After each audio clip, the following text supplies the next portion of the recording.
Yes people, good morning, good afternoon, good evening to all of you. कैसे हैं सब लोग? होप सो आप सब लोग बहुत बढ़िया रहेंगे। मैं बता दूं, मैं भी बहुत अच्छा हूं। तो सबसे पहले आज हम रिवाइज करने वाले हैं एक टॉपिक जिसका नाम है taxation of trust and institution. And guys, this topic is going to give you 10 marks in your examination. आपके एग्जाम में आपको 10 मार्क्स मिलने वाले हैं। शॉर्ट क्वेश्चन आने वाला है, तो इसको अच्छे से ढंग से रिवाइज करना है और इसके बहुत सारे क्वेश्चन भी आपको करने रहेंगे। तो चलिए अपन स्टार्ट करते हैं। ये जो टॉपिक है ये लगता है चैरिटेबल एंड रिलीजियस ट्रस्ट के केस में। अब क्वेश्चन ये आता है रिलीजियस का मतलब क्या? तो रिलीजियस को इनकम टैक्स एक्ट में कहीं भी डिफाइन नहीं कर रखा, तो हम कॉमन सेंस के हिसाब से जाएंगे। तो रिलीजियस का मतलब होता है अगर ऐसा कोई भी ट्रस्ट है जो टेंपल चलाता है, चर्च है, गुरुद्वारा है, मॉस्क है, वो चलाता है, तो उसको अपन रिलीजियस ट्रस्ट बोलेंगे। लेकिन चैरिटेबल ट्रस्ट क्या होता है? तो चैरिटेबल को इन्होंने यहां पे डिफाइन कर रखा है under section 2 clause number 15।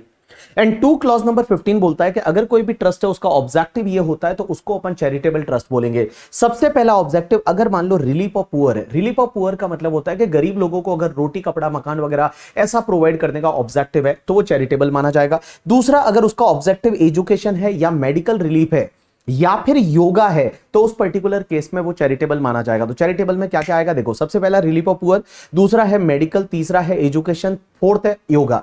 Fifth ये बोलता है कि अगर preservation of environment including the watershed, forest and wild life से रिलेटेड है, या फिर preservation of the historical places और ऐसे मॉन्यूमेंट्स जो कि आपके objective of the artistic and historical nature के, तो उनके अगर मान लो प्रिजर्वेशन के लिए कोई ट्रस्ट बनाया है तो वो चैरिटेबल माना जाएगा। अब एक बात समझना, मैंने आपको यहां पे टोटल 6 ऑब्जेक्टिव बताए। क्या होना चाहिए? रिलीफ ऑफ पुअर है, दूसरा एजुकेशन, तीसरा मेडिकल, चौथा yoga, preservation of the historical places, monuments and preservation of the environment including the watershed, forest and wild life, ये चैरिटेबल पर्पस है। लेकिन गाइस लास्ट में ये बोलता है advancement of any other objective of general public utility. अब एक चीज समझना, नेक्स्ट 2 मिनट जो भी मैं बात करने वाला हूं वो सिर्फ ये लास्ट वाले ऑब्जेक्ट से रिलेटेड बात करने वाला हूं, advancement of any other object of general public utility. अब एक चीज समझना, ये advancement of any other objective of general public utility ना, ये बेसिकली एटसेट्रा एटसेट्रा पॉइंट है। मींस आप advancement of any other objective of general public utility के लिए कुछ भी करोगे वो तुम्हारा चैरिटेबल पर्पस है। लेकिन गाइस इस पॉइंट के लिए लॉ मेकर्स ने एक रेस्ट्रिक्शन लगाई है कि अगर आपका advancement of any other objective of general public utility है तो उसमें आप कोई भी बिजनेस नहीं कर सकते। बट बिजनेस कर सकते हैं अगर उस बिजनेस का ग्रॉस रिसीट ट्रस्ट के टोटल ग्रॉस रिसीट का 20% या उससे कम है। मींस जो ट्रस्ट का टोटल ग्रॉस रिसीट रहेगा ना, total gross receipt means including donation and all, जो टोटल ग्रॉस रिसीट रहेगा उस टोटल ग्रॉस रिसीट में आपका जो बिजनेस का ग्रॉस रिसीट है वो 20% या उससे कम होना चाहिए, तो वो उस ईयर के लिए चैरिटेबल है। और अगर वो 20% से ज्यादा हो गया तो उस ईयर के लिए वो चैरिटेबल नहीं है। लेकिन सर अगर मान लो 20% या 20% से ज्यादा हो गया ग्रॉस रिसीट बिजनेस का, तो उस ईयर के लिए वो चैरिटेबल नहीं है। लेकिन क्या उसका रजिस्ट्रेशन कैंसिल करना पड़ेगा? Answer is no, there is no need to cancel the registration. Registration cancel करने की जरूरत नहीं है, लेकिन उस ईयर में उसको एग्जेम्पशन नहीं मिलेगा, उसका इनकम टैक्सेबल होगा। वो कैसे टैक्सेबल होगा वो मैं आपको सेक्शन 1310 में बता दूंगा। ठीक है, चलिए अब अपन आगे बढ़ते हैं। एक ट्रस्ट की जो इनकम होती है वो इनकम कैसे एग्जेम्प्ट होती है, कैसे टैक्सेबल होती है, वो मैं आपको बताने वाला हूं। तो देखो, जो भी ट्रस्ट होता है ना, उस ट्रस्ट की सबसे पहले आप ले लीजिए income derived from property held under trust. तो जो भी ट्रस्ट की इनकम होती है ना, उस इनकम में से आपका 15% है वो आपका स्टैंडर्ड डिडक्शन रहता है। जैसे फॉर एन एग्जांपल एक ट्रस्ट है और उस ट्रस्ट की आपकी इनकम है 20 लाख रुपए, तो 20 लाख रुपए की जो इनकम रहेगी उस 20 लाख की इनकम में से आप एक काम करिए, पहले 15% का आप स्टैंडर्ड डिडक्शन ले लीजिए। तो स्टैंडर्ड डिडक्शन 15% में 3 लाख का आपका स्टैंडर्ड डिडक्शन हो गया। रिमेनिंग इनकम जो बचेगी दैट इज योर 17 लाख रुपए। तो 17 लाख रुपए आपका रिमेनिंग इनकम बचा, और ये 17 लाख में से जितना आपने अप्लाइड कर दिया, किसके लिए अप्लाइड कर दिया? चैरिटेबल और religious purpose in India. Means India में जितने चैरिटेबल रिलीजियस पर्पस के लिए आपने अप्लाइड कर दिया वो आपका एग्जेम्प्ट हो जाएगा, और जो भी बचेगा वो टैक्सेबल होगा। तो देखो मैंने क्या बोला कि जो भी ट्रस्ट होता है, सेक्शन 11(1) क्या बोलती है कि ट्रस्ट की जो इनकम होती है उस इनकम में से आप 15% का स्टैंडर्ड डिडक्शन ले लीजिए। तो इन सिंपल वर्ड ऐसा बोल दूं, 15% तो सीधा ही एग्जेम्प्ट है। दूसरा, जितना भी बैलेंस बचेगा उस बैलेंस में से जितना आपने अप्लाइड कर दिया फॉर द चैरिटेबल और religious purpose in India, means India में चैरिटेबल रिलीजियस पर्पस के लिए जितने आपने खर्चे कर दिए वो आप लेस कर दीजिए, जो बचेगा वो ट्रस्ट की इनकम बचेगी। अब क्वेश्चन यहां पे ये आता है कि सर आप बोल रहे हैं कि अप्लाइड फॉर चैरिटेबल और रिलीजियस पर्पस इन इंडिया, तो अप्लाइड का मतलब क्या होता है? सिर्फ रेवेन्यू एक्सपेंडिचर या कैपिटल एक्सपेंडिचर भी चलेगा? Right answer is capital expenditure भी चलेगा। मींस ट्रस्ट है वो ट्रस्ट पर्पस के लिए, चैरिटेबल रिलीजियस पर्पस जो इंडिया में कर रहा है उसके लिए अगर वो रेवेन्यू एक्सपेंडिचर करता है, कैपिटल एक्सपेंडिचर करता है, वो सब तुम्हारे अप्लाइड में आ जाएगा और जो भी बचेगा वो ट्रस्ट की इनकम बचेगी और उस पर टैक्स भरना पड़ेगा।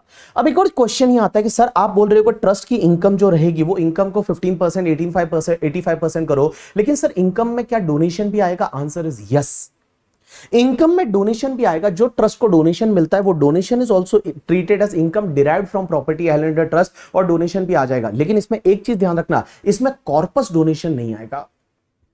कॉर्पस डोनेशन जब मिलता है ना वो पूरा एग्जेम्प्ट हो जाएगा। कॉर्पस डोनेशन ऐसा डोनेशन होता है जो स्पेसिफिक डायरेक्शन से मिलता है कि ये ट्रस्ट के कॉर्पस का पार्ट बनना चाहिए और स्पेसिफिक पर्पस के लिए यूज होना चाहिए। तो अगर आपको कोई कॉर्पस डोनेशन मिला है तो वो कॉर्पस डोनेशन आपके इनकम का पार्ट नहीं बनेगा, वो पूरा एग्जेम्प्ट हो जाएगा। लेकिन गाइस उसमें कंडीशन होती है कि कॉर्पस डोनेशन है वो सेफ इन्वेस्टमेंट में पैसा लगाना चाहिए।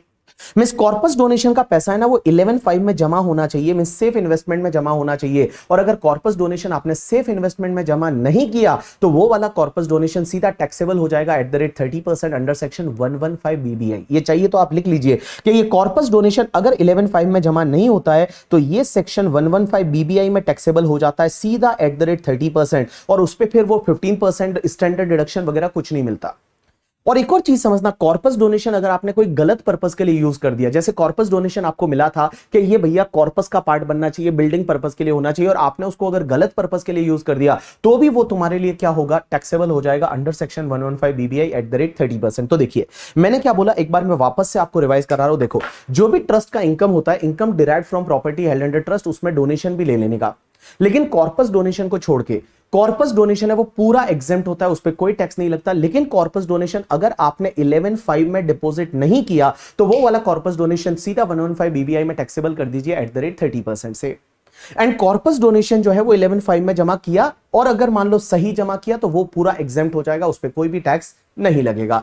उसके बाद में जो भी इनकम रहती है उसमें से इनकम में से 15% का आपका स्टैंडर्ड डिडक्शन है, 85% जो बचेगा उसमें से आपने जितना अप्लाइड कर दिया for the charitable and religious purpose in India उसको लेस कर दीजिए, जो बचेगा वो ट्रस्ट की इनकम बन जाएगी। अब एक और चीज समझना, लॉ मेकर्स ये बोलते हैं कि अगर फॉर एन एग्जांपल एक ट्रस्ट है, उस ट्रस्ट की इनकम जो है वो 20 लाख है, 20 लाख में से 15% स्टैंडर्ड डिडक्शन ले लिया, रिमेनिंग 17 लाख बचा। 17 लाख में से मान लो इस साल में जो अप्लाइड किया वो अप्लाइड आपने 10 लाख किया, तो 10 लाख किया तो रिमेनिंग इनकम ट्रस्ट की कितनी बच गई? 7 लाख रुपीस बच गई। तो 7 lakh will be treated as the income of the trust. अब क्वेश्चन यह आता है कि क्या सर इस 7 लाख पे भी हम टैक्स भरने से बच सकते हैं क्या? Answer is yes. यहां पे कुछ एक्सप्लेनेशन है और वो एक्सप्लेनेशन अपन समझने की कोशिश करेंगे। सबसे पहला एक्सप्लेनेशन नंबर 1, और एक्सप्लेनेशन नंबर 1 ये बोलता है कि आपका 85% इनकम आपने अगर करंट ईयर में अप्लाइड नहीं किया, क्योंकि 85% आपका इनकम है वो 17 लाख था, आपने पूरा 85% 17 लाख अप्लाइड नहीं किया, आपके पास कुछ इनकम बच गया। तो लॉ मेकर्स ये बोलते हैं कि मान लो अगर trust accrual system of accounting follow करता है, और accrual system of accounting follow करता है, और इस 20 लाख में कुछ ऐसा इनकम है जो इनकम अभी तक रिसीव्ड नहीं हुआ लेकिन उसने इंक्लूड कर दिया है।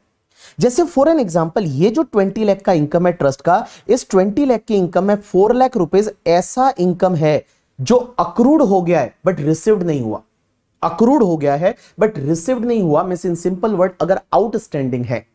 अगर आउटस्टैंडिंग है तो लॉ मेकर्स बोलते हैं यहां पे आपको एक ऑप्शन मिलता है, और वो ऑप्शन ये बोलता है कि ट्रस्ट की रिटर्न फाइलिंग की ड्यू डेट से एटलीस्ट 2 महीने पहले, at least 2 month before the due date of return filing, trust क्या करेगा? एक डिक्लेरेशन देगा in the form number 9A to the assessing officer, और असेसिंग ऑफिसर को बोलेगा कि सर देखिए हमारी जो इनकम है वो 20 लाख है, लेकिन उसमें से 4 लाख रुपीस ऐसा है जो हमको अभी तक रिसीव नहीं हुआ। हम आपसे वादा करते हैं कि जिस ईयर में वो रिसीव्ड होगा उस ईयर में या उसके अगले साल में हम उसको एक्चुअल में अप्लाइड कर देंगे, तो करंट ईयर में वो आपका डीम टू बी एप्लीकेशन मान लिया जाएगा। तो मैंने क्या बोला, देखो अगर आपकी कोई इनकम है, उस इनकम में से कुछ इनकम ऐसी है जो आपको रिसीव नहीं हुई लेकिन आपने उसको इनकम में रिकॉर्ड कर लिया because you trust follow the accrual system of accounting. अगर ट्रस्ट अक्रूवल सिस्टम फॉलो कर रहा है, वो इनकम को आपने इनकम में रिकॉर्ड कर लिया, तो आप एक काम करिए, रिटर्न फाइलिंग की ड्यू डेट से एटलीस्ट 2 मंथ पहले असेसिंग ऑफिसर को एक फॉर्म नंबर 9A में ये डिक्लेरेशन दे दीजिए कि सर जब भी जिस ईयर में वो पैसा मिलेगा उस ईयर में या उसके अगले साल हम उसको एक्चुअली अप्लाइड कर देंगे, तो करंट ईयर में वो आपका डीम टू बी एप्लीकेशन मान लिया जाएगा।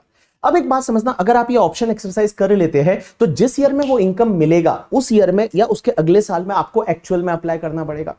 अब एक बात समझना, जिस ईयर में आप उस इनकम को एक्चुअल अप्लाई कर रहे हैं, क्या उस ईयर के एप्लीकेशन में आएगा? आंसर इज नो, क्योंकि आप पहले उसकी ऑलरेडी डीम्ड एप्लीकेशन ले चुके हो। लेकिन एक चीज ध्यान रखना, जिस ईयर में वो पैसा मिला उस ईयर एंड उसके अगले साल अगर आपने एक्चुअल में अप्लाई नहीं किया तो बेटा जिस ईयर में वो पैसा मिला था ना, उसके अगले साल की वो आपकी इनकम बन जाएगी और वो टैक्सेबल हो जाएगी under section 115 BBI at the rate 30% से टैक्सेबल हो जाएगी।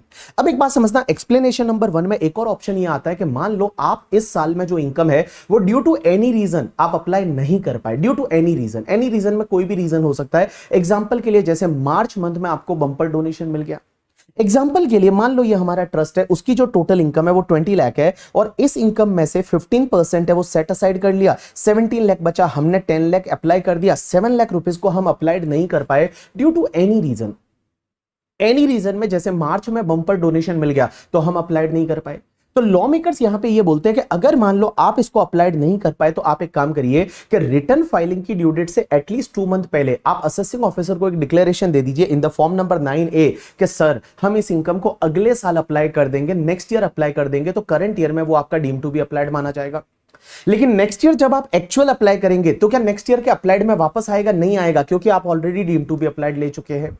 लेकिन जिस ईयर में आप ये एप्लीकेशन ले रहे हैं, जिस ईयर में आप ये ऑप्शन ले रहे हैं, अगले साल आपको अप्लाइड एक्चुअल में करना पड़ेगा। अगर अगले साल आपने अप्लाइड नहीं किया तो वो वाला अमाउंट सीधा आपका टैक्सेबल हो जाएगा under section 115 BBI at the rate 30% से टैक्सेबल हो जाएगा। यू गॉट माय पॉइंट और नॉट? यस। अब एक और चीज समझना सर, क्वेश्चन ये आता है कि आप बोल रहे हो कि यहां पे जो भी हमारा इनकम होता है उस 17 लाख में से जो अप्लाइड फॉर द चैरिटेबल और रिलीजियस पर्पस इन इंडिया करते हैं वो लेस हो जाता है। लेकिन क्वेश्चन ये आता है कि सर एक बात बताइए, हमने किसी दूसरे ट्रस्ट को डोनेशन दिया तो क्या वो डोनेशन भी एप्लीकेशन माना जाएगा या नहीं? राइट आंसर इज, आप अगर किसी दूसरे ट्रस्ट को डोनेशन देते हैं तो वो डोनेशन आपका एप्लीकेशन माना जाएगा। लेकिन other than corpus donation means आपने किसी दूसरे ट्रस्ट या इंस्टीट्यूशन को डोनेशन दिया, वो एज अ कॉर्पस दिया है तो वो एप्लीकेशन में नहीं आएगा। लेकिन ऐसा आपने नॉर्मल डोनेशन दिया है तो वो एप्लीकेशन में आ जाएगा। लेकिन गाइस यहां पे एक अमेंडमेंट आया है जो इस बार एग्जाम में आने वाला है। अमेंडमेंट ये है कि आप किसी दूसरे ट्रस्ट को जब आप डोनेशन करते हो ना तो आपको एप्लीकेशन में ले सकते हो, लेकिन एप्लीकेशन में आप कितना ले पाएंगे पता है? Only 85% of amount donated. मतलब जितना अमाउंट आप डोनेट कर रहे हैं उसका 85% है, वो 85% ही आप एप्लीकेशन में ले सकते हैं। ऐसा आपकी एक्सप्लेनेशन नंबर 4 का थर्ड पार्ट बोलता है और वो मैंने यहां पे दे रखा है कि जब भी आप किसी दूसरे ट्रस्ट को डोनेट करते हैं, दूसरी इंस्टीट्यूशन को डोनेट करते हैं, तो उस पर्टिकुलर केस में ये एप्लीकेशन तो आएगा, लेकिन गाइस आप सिर्फ 85% ही ले सकते हैं। इन सिंपल वर्ड, जैसे यहां पे एक एग्जांपल दिया मैंने कि बालाजी ट्रस्ट ने क्या किया, 50 लाख रुपए है वो सिद्धिविनायक ट्रस्ट को डोनेट किए। तो बालाजी ट्रस्ट एप्लीकेशन में पूरा 50 लाख नहीं ले सकता, only 85%, that comes to the 42.5 lakh है, उतना ही एप्लीकेशन ले सकते हैं। ये एग्जाम में पॉइंट आने वाला है या एमसीक्यू में आने वाला है, तो ध्यान रखना। अब एक और चीज समझना, नेक्स्ट यहां पे एक्सप्लेनेशन आती है, that is the explanation number 3। Explanation number 3 ये बोलती है कि जब भी कोई ट्रस्ट है वो खर्चा करता है, एप्लीकेशन करता है, तो जो आपने पीजीपीपी में section 40A subsection 3, 40A subsection 3A and 40 clause A sub clause 1A पढ़ा हुआ है वो यहां पे भी लगेगा। तो 40A सबसेक्शन 3 क्या बोलता है कि सिंगल डे में सिंगल पर्सन को 10,000 से ज्यादा का पेमेंट कर रहे हैं तो वो आपको अकाउंट पे चेक, अकाउंट पे डिमांड ड्राफ्ट या any mode of electronic clearing system से ही करना पड़ेगा। अगर 10,000 से ज्यादा का आपने कैश में, बियरर चेक से या क्रॉस चेक से किया तो वो डिसअलाउड हो जाएगा, तो यहां पे भी आप एप्लीकेशन नहीं ले सकते। अब एक बात समझना, सेक्शन 40A3A क्या बोलता है कि अगर मान लो आपने पहले अक्रूअल बेसिस पे एप्लीकेशन ले लिया था, आजकल तो ले नहीं सकते अक्रूअल बेसिस पे एप्लीकेशन, बट मान लो पहले आपने अक्रूअल बेसिस पे एप्लीकेशन ले लिया था, बट करंट ईयर में आप उसका पेमेंट कर रहे हो और मोर देन 10,000 आपने कैश में पे किया, तो करंट ईयर की वो इनकम मानी जाएगी। And section 40 clause A sub clause 1 sub clause A 40 clause A sub clause 1 ये बोलता है कि जब भी आप रेजिडेंट पर्सन को पेमेंट करते हैं तो उसका आपको टीडीएस काटना पड़ेगा और टीडीएस काट के आपको रिटर्न फाइलिंग की ड्यू डेट तक जमा कराना पड़ेगा। अगर आपने नहीं कराया तो 30% खर्चा आपका डिसअलाउड हो जाएगा। तो वो यहां पे ट्रस्ट के केस में भी लगेगा। जब आप एप्लीकेशन लेते हो तो उसमें आपको इन 3 सेक्शन का ध्यान रखना है। उसके बाद एक एक्सप्लेनेशन नंबर 3A है, वो 3A लास्ट ईयर डाली गई। Section application explanation number 3A क्या बोलती है पता है? कि अगर कोई ट्रस्ट ऐसा है जो कि temple, mosque, gurdwara and church चलाता है, इन सिंपल वर्ड कोई रिलीजियस ट्रस्ट है, तो रिलीजियस ट्रस्ट को अगर मान लो कोई डोनेशन मिलता है और वो डोनेशन मिल रहा है किसके लिए? डोनेशन मिल रहा है टेंपल, चर्च, मॉस्क, गुरुद्वारा के रिपेयर या रिनोवेशन के लिए डोनेशन मिल रहा है। तो रिपेयर या रिनोवेशन के लिए डोनेशन मिल रहा है तो उस ट्रस्ट के पास ऑप्शन है, आइदर वो ट्रस्ट उसको नॉर्मल डोनेशन मान ले या फिर ट्रस्ट चाहे तो उसको कॉर्पस डोनेशन मान सकता है। अगर ट्रस्ट चाहे तो उसको कॉर्पस डोनेशन मान सकता है, या फिर ट्रस्ट चाहे तो उसको नॉर्मल डोनेशन मान सकता है। अब एक बात समझना, नॉर्मल डोनेशन मानेगा तो क्या होगा, जो भी रिपेयर रिनोवेशन के लिए डोनेशन मिलेगा वो नॉर्मल डोनेशन -15% कर दीजिए, 85% में से जितना अप्लाइड किया वो लेस कर दीजिए, जो बचेगा वो इनकम बचेगा। लेकिन अगर ट्रस्ट उसको कॉर्पस डोनेशन मानता है तो पूरा ही एग्जेम्प्ट हो जाएगा। लेकिन यहां पे कुछ कंडीशन है, और 4 कंडीशन है। पहली कंडीशन यह है कि अगर ट्रस्ट वो मानता है कि ये जो आपको रिपेयर रिनोवेशन के लिए डोनेशन मिला है इसको अगर कॉर्पस डोनेशन मानता है तो 4 कंडीशन सेटिस्फाइड करनी पड़ेगी। पहला तो उस अमाउंट को सिर्फ रिपेयर रिनोवेशन के लिए ही खर्च करना पड़ेगा। दूसरा कंडीशन, वो अमाउंट को किसी और ट्रस्ट को डोनेट नहीं कर सकते। तीसरा कंडीशन, उसके लिए अलग से सेपरेटेबल अकाउंट बनाना पड़ेगा और उसको सेपरेटली आइडेंटिफाइबल होना चाहिए। एंड चौथा कंडीशन के उस पैसे को 11(5) में सेफ इन्वेस्टमेंट में रखना पड़ेगा। अगर ये चारों कंडीशन सेटिस्फाइड होती है तो जो भी डोनेशन मिल रहा है उसको कॉर्पस डोनेशन मान सकता है। लेकिन अगर उसका कोई भी वायलेशन हो जाए गया तो फिर भैया वो डोनेशन जो मिला था वो एग्जेम्प्ट हुआ था, वो वापस से टैक्सेबल हो जाएगा जिस ईयर में आपका वायलेशन हुआ। अब एक बात समझना, एक एक्सप्लेनेशन नंबर 4 है। एंड गाइस, इस एक्सप्लेनेशन नंबर 4 जो फाइनेंस एक्ट 2021 से आई थी, and this explanation is applicable from assessment year 22-23। आपको याद रखना है ये एक्सप्लेनेशन नंबर 4 है ना, ये आपको याद रखनी पड़ेगी। ये असेसमेंट ईयर 22-23 से है। इन सिंपल वर्ड, ये एक्सप्लेनेशन आपकी प्रीवियस ईयर 21-22 से एप्लीकेबल है। मैं ऐसा क्यों बोल रहा हूं, याद रखना पड़ेगा, बिकॉज एग्जामिनर यहां पे टेस्टिंग कर रहा है। और लास्ट भी आरटीपी जो थी उसमें भी टेस्ट किया था, इस बार की आरटीपी है उसमें भी टेस्ट किया है, और वहां पे उसने माना है कि आपको ये असेसमेंट ईयर भी याद रहना चाहिए कि कौन से असेसमेंट ईयर से ये एक्सप्लेनेशन लग रही है। तो असेसमेंट ईयर 22-23 आप ऐसे याद रखिए, प्रीवियस ईयर 21-22 से ये एक्सप्लेनेशन लग रही है। अब एक बात समझना, ये एक्सप्लेनेशन नंबर 4 क्या बोलती है, ध्यान देना। एक्सप्लेनेशन नंबर 4 ये बोलती है कि मान लो आपने ट्रस्ट के लिए इस साल में कोई खर्चा किया और वो खर्चा कॉर्पस फंड से पैसा विड्रॉ करके किया। मींस इस साल में आपने ट्रस्ट के लिए कोई खर्चा किया और वो खर्चा कॉर्पस फंड से पैसा विड्रॉ करके किया। कॉर्पस फंड से पैसा विड्रॉ किया और उससे कोई खर्चा किया, कुछ अप्लाइड किया। लॉ मेकर्स बोलते हैं वो करंट ईयर के अप्लाइड में नहीं आएगा, वो करंट ईयर के अप्लाइड में नहीं आएगा, लेकिन वो उस ईयर के अप्लाइड में आएगा जिस ईयर में आप वापस से वो पैसा कॉर्पस फंड में डिपॉजिटेड बैक कर दोगे, उस ईयर के एप्लीकेशन में आ जाएगा। वापस बोल रहा हूं, ध्यान देना। एक्सप्लेनेशन नंबर 4 का पार्ट ए ये बोलता है, पार्ट 1 ये बोलता है कि अगर मान लो इस साल आपने कोई भी खर्चा किया, कोई भी एप्लीकेशन किया ट्रस्ट के पर्पस के लिए, लेकिन वो पैसा जो है वो आपने कॉर्पस फंड से विड्रॉ करके किया था, तो इस ईयर के अप्लाइड में वो नहीं आएगा, वो उस ईयर के अप्लाइड में आएगा जिस ईयर में आप वापस से वो पैसा कॉर्पस फंड में डिपॉजिटेड बैक करते हो। मींस इन फ्यूचर ईयर जिस ईयर में इनकम हुई उससे वापस से वो पैसा कॉर्पस फंड में डिपॉजिटेड बैक, इन्वेस्टेड बैक किया, उस ईयर के एप्लीकेशन में आ जाएगा। इसमें एक और पॉइंट ये बोलता है कि अगर मान लो आपने क्या किया, इस साल में कोई एप्लीकेशन किया, वो आपने लोन मनी या बोरोइंग मनी से किया, मींस लोन या बोरोइंग से किया, तो वो इस ईयर के एप्लीकेशन में नहीं आएगा, वो उस ईयर के एप्लीकेशन में आएगा जिस ईयर में आप उस लोन या बोरोइंग का वापस से रीपेमेंट करते हो, उस ईयर के एप्लीकेशन में आ जाएगा। तो देखो, मैंने यहां पे 2 चीजें बोली और यहां पे कुछ अमेंडमेंट है जो मैं आपके साथ में डिस्कस करने वाला हूं, जो आपको याद रखना है। इधर देखिए, सबसे पहले मैंने यहां पे 2 चीजें बोली कि अगर मान लो आप इस साल में खर्चा करते हो, इस साल में आप एप्लीकेशन कर रहे हो, बट पैसा कहां से ला रहे हो, या तो कॉर्पस से पैसा विड्रॉ किया, या आपने कोई लोन लेके पैसा लाया और उससे एप्लीकेशन किया, तो करंट ईयर के एप्लीकेशन में नहीं आएगा, वो उस ईयर के एप्लीकेशन में आएगा जिस ईयर में आप वापस से उसमें डिपॉजिटेड बैक करते हो कॉर्पस में, या फिर लोन का रीपेमेंट करते हो, उस ईयर के एप्लीकेशन में आ जाएगा। यू गॉट माय पॉइंट और नॉट? जैसे मान लो ट्रस्ट ने इस साल खर्चा किया कोई कॉर्पस से पैसा विड्रॉ करके या फिर लोन लेके, और इस साल उन्होंने कंप्यूटर वगैरह खरीदे, तो इस साल के एप्लीकेशन में नहीं आएगा। फिर जिस ईयर में आगे जाके इनकम होगी और उस ईयर की इनकम से जिस ईयर में वो वापस से डिपॉजिटेड बैक इनटू कॉर्पस होगा या लोन का रीपेमेंट होगा, उस ईयर के एप्लीकेशन में वो आ जाएगा। अब एक और चीज समझना, इस साल इन्होंने अमेंडमेंट किया है कि भाई साहब, इस एक्सप्लेनेशन में उन्होंने अमेंडमेंट किया है। अमेंडमेंट क्या बोलता है पता है? पहली चीज तो ये कि आप जब अप्लाई कर रहे हो करंट ईयर में, तो करंट ईयर के एप्लीकेशन में तो नहीं आएगा, वो जिस ईयर में डिपॉजिटेड बैक करोगे या जिस ईयर में लोन का रीपेमेंट करोगे उस ईयर के एप्लीकेशन में आएगा। बट यहां पे कुछ कंडीशन डाली, और एक कंडीशन आपको याद रखनी है कि जिस ईयर में आपने अप्लाई किया ना, जैसे करंट ईयर में पैसा आपने कॉर्पस से निकाला था या लोन लेके पैसा करंट ईयर में यूज किया था, तो गाइस करंट ईयर के एंड से 5 ईयर के अंदर अंदर वो पैसा वापस से डिपॉजिटेड बैक होना चाहिए इनटू द कॉर्पस, या फिर लोन का रीपेमेंट होना चाहिए, वो 5 साल के अंदर अंदर होना चाहिए। तभी आप एप्लीकेशन ले सकते हो जिस ईयर में डिपॉजिटेड बैक या रीपेमेंट करोगे।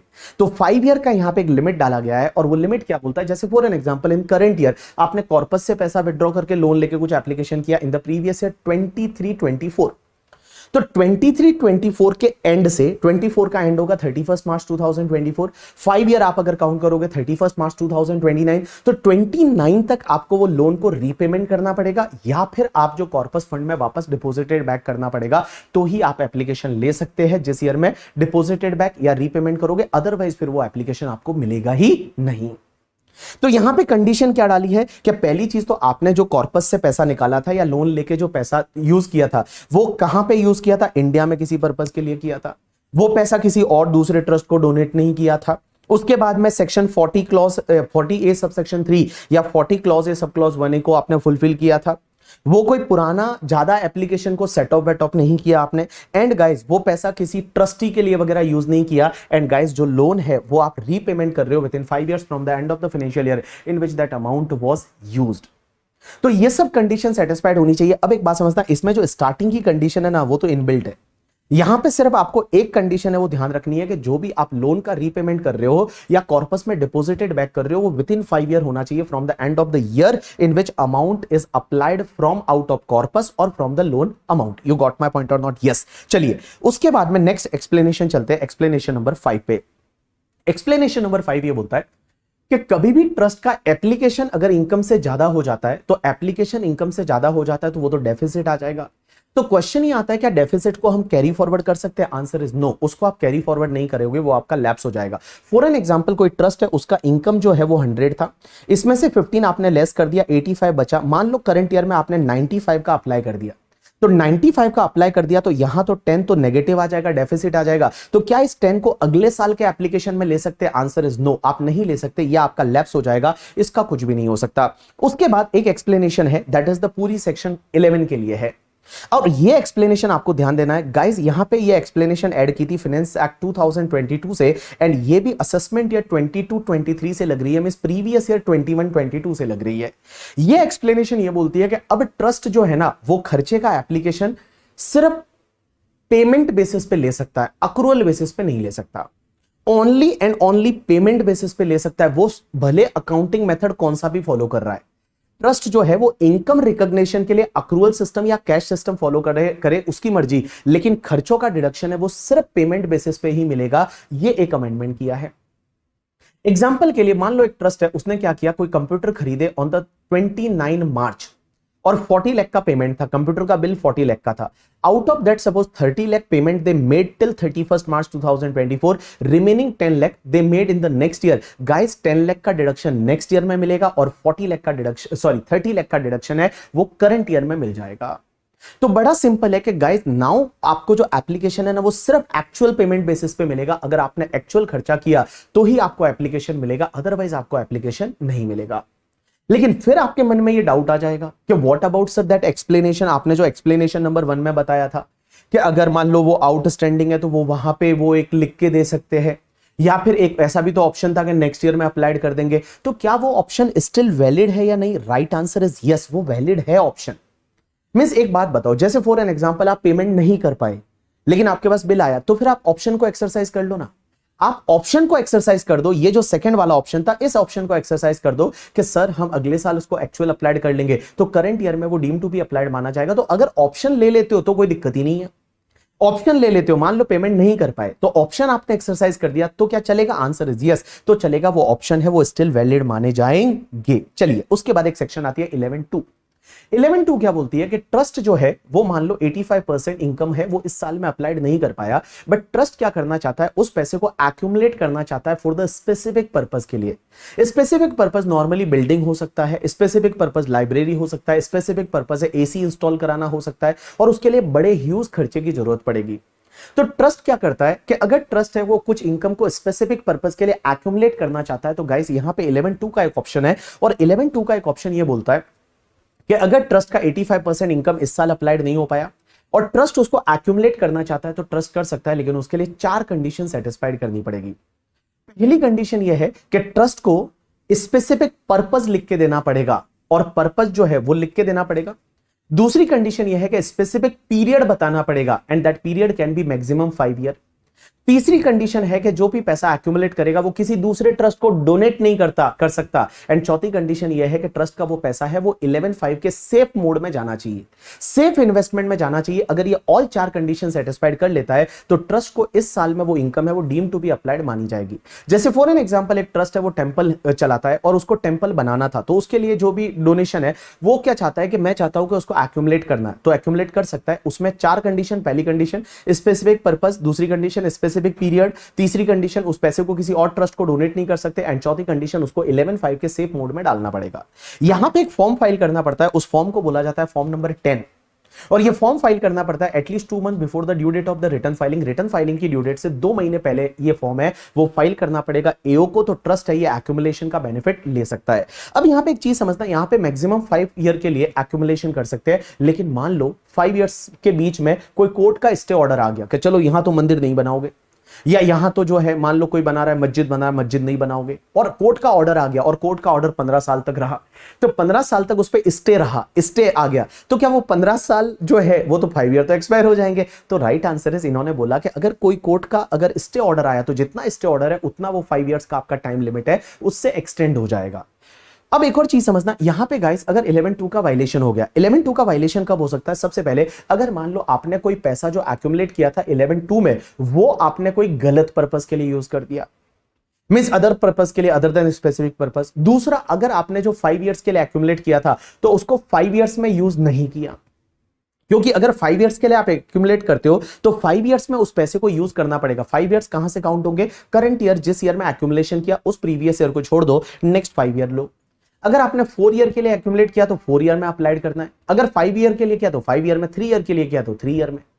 तीसरा, अगर मान लो आपने किसी और ट्रस्ट को डोनेट कर दिया, या चौथा 11(5) का वायलेशन हो गया, तो गाइस अगर यहां पे वायलेशन हो जाता है ना, तो जो भी वायलेटेड अमाउंट रहेगा वो आपके लिए टैक्सेबल हो जाएगा under section 115 BBI at the rate 30%।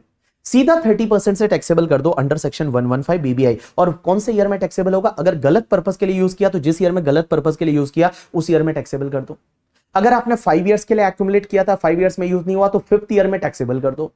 अगर आपने किसी और ट्रस्ट को डोनेट कर दिया तो डोनेट जिस ईयर में किया उस ईयर में कर दो। एंड अगर मान लो आपने 11(5) का वायलेशन कर दिया तो जिस ईयर में 11(5) का सेफ मोड का वायलेशन होगा उस ईयर में वो आपके लिए टैक्सेबल हो जाएगा। अब एक बात समझता है, यहां पे एक सेक्शन आती है 13(9) सेक्शन ये बोलती है कि भाई साहब अगर आपको ये 11(2) का एग्जेम्पशन चाहिए ना तो आपको 2 कंडीशन सेटिस्फाइड और करनी पड़ेगी। पहली कंडीशन, आपको उस ईयर का रिटर्न है वो रिटर्न फाइलिंग की ड्यू डेट से पहले पहले फाइल करना पड़ेगा।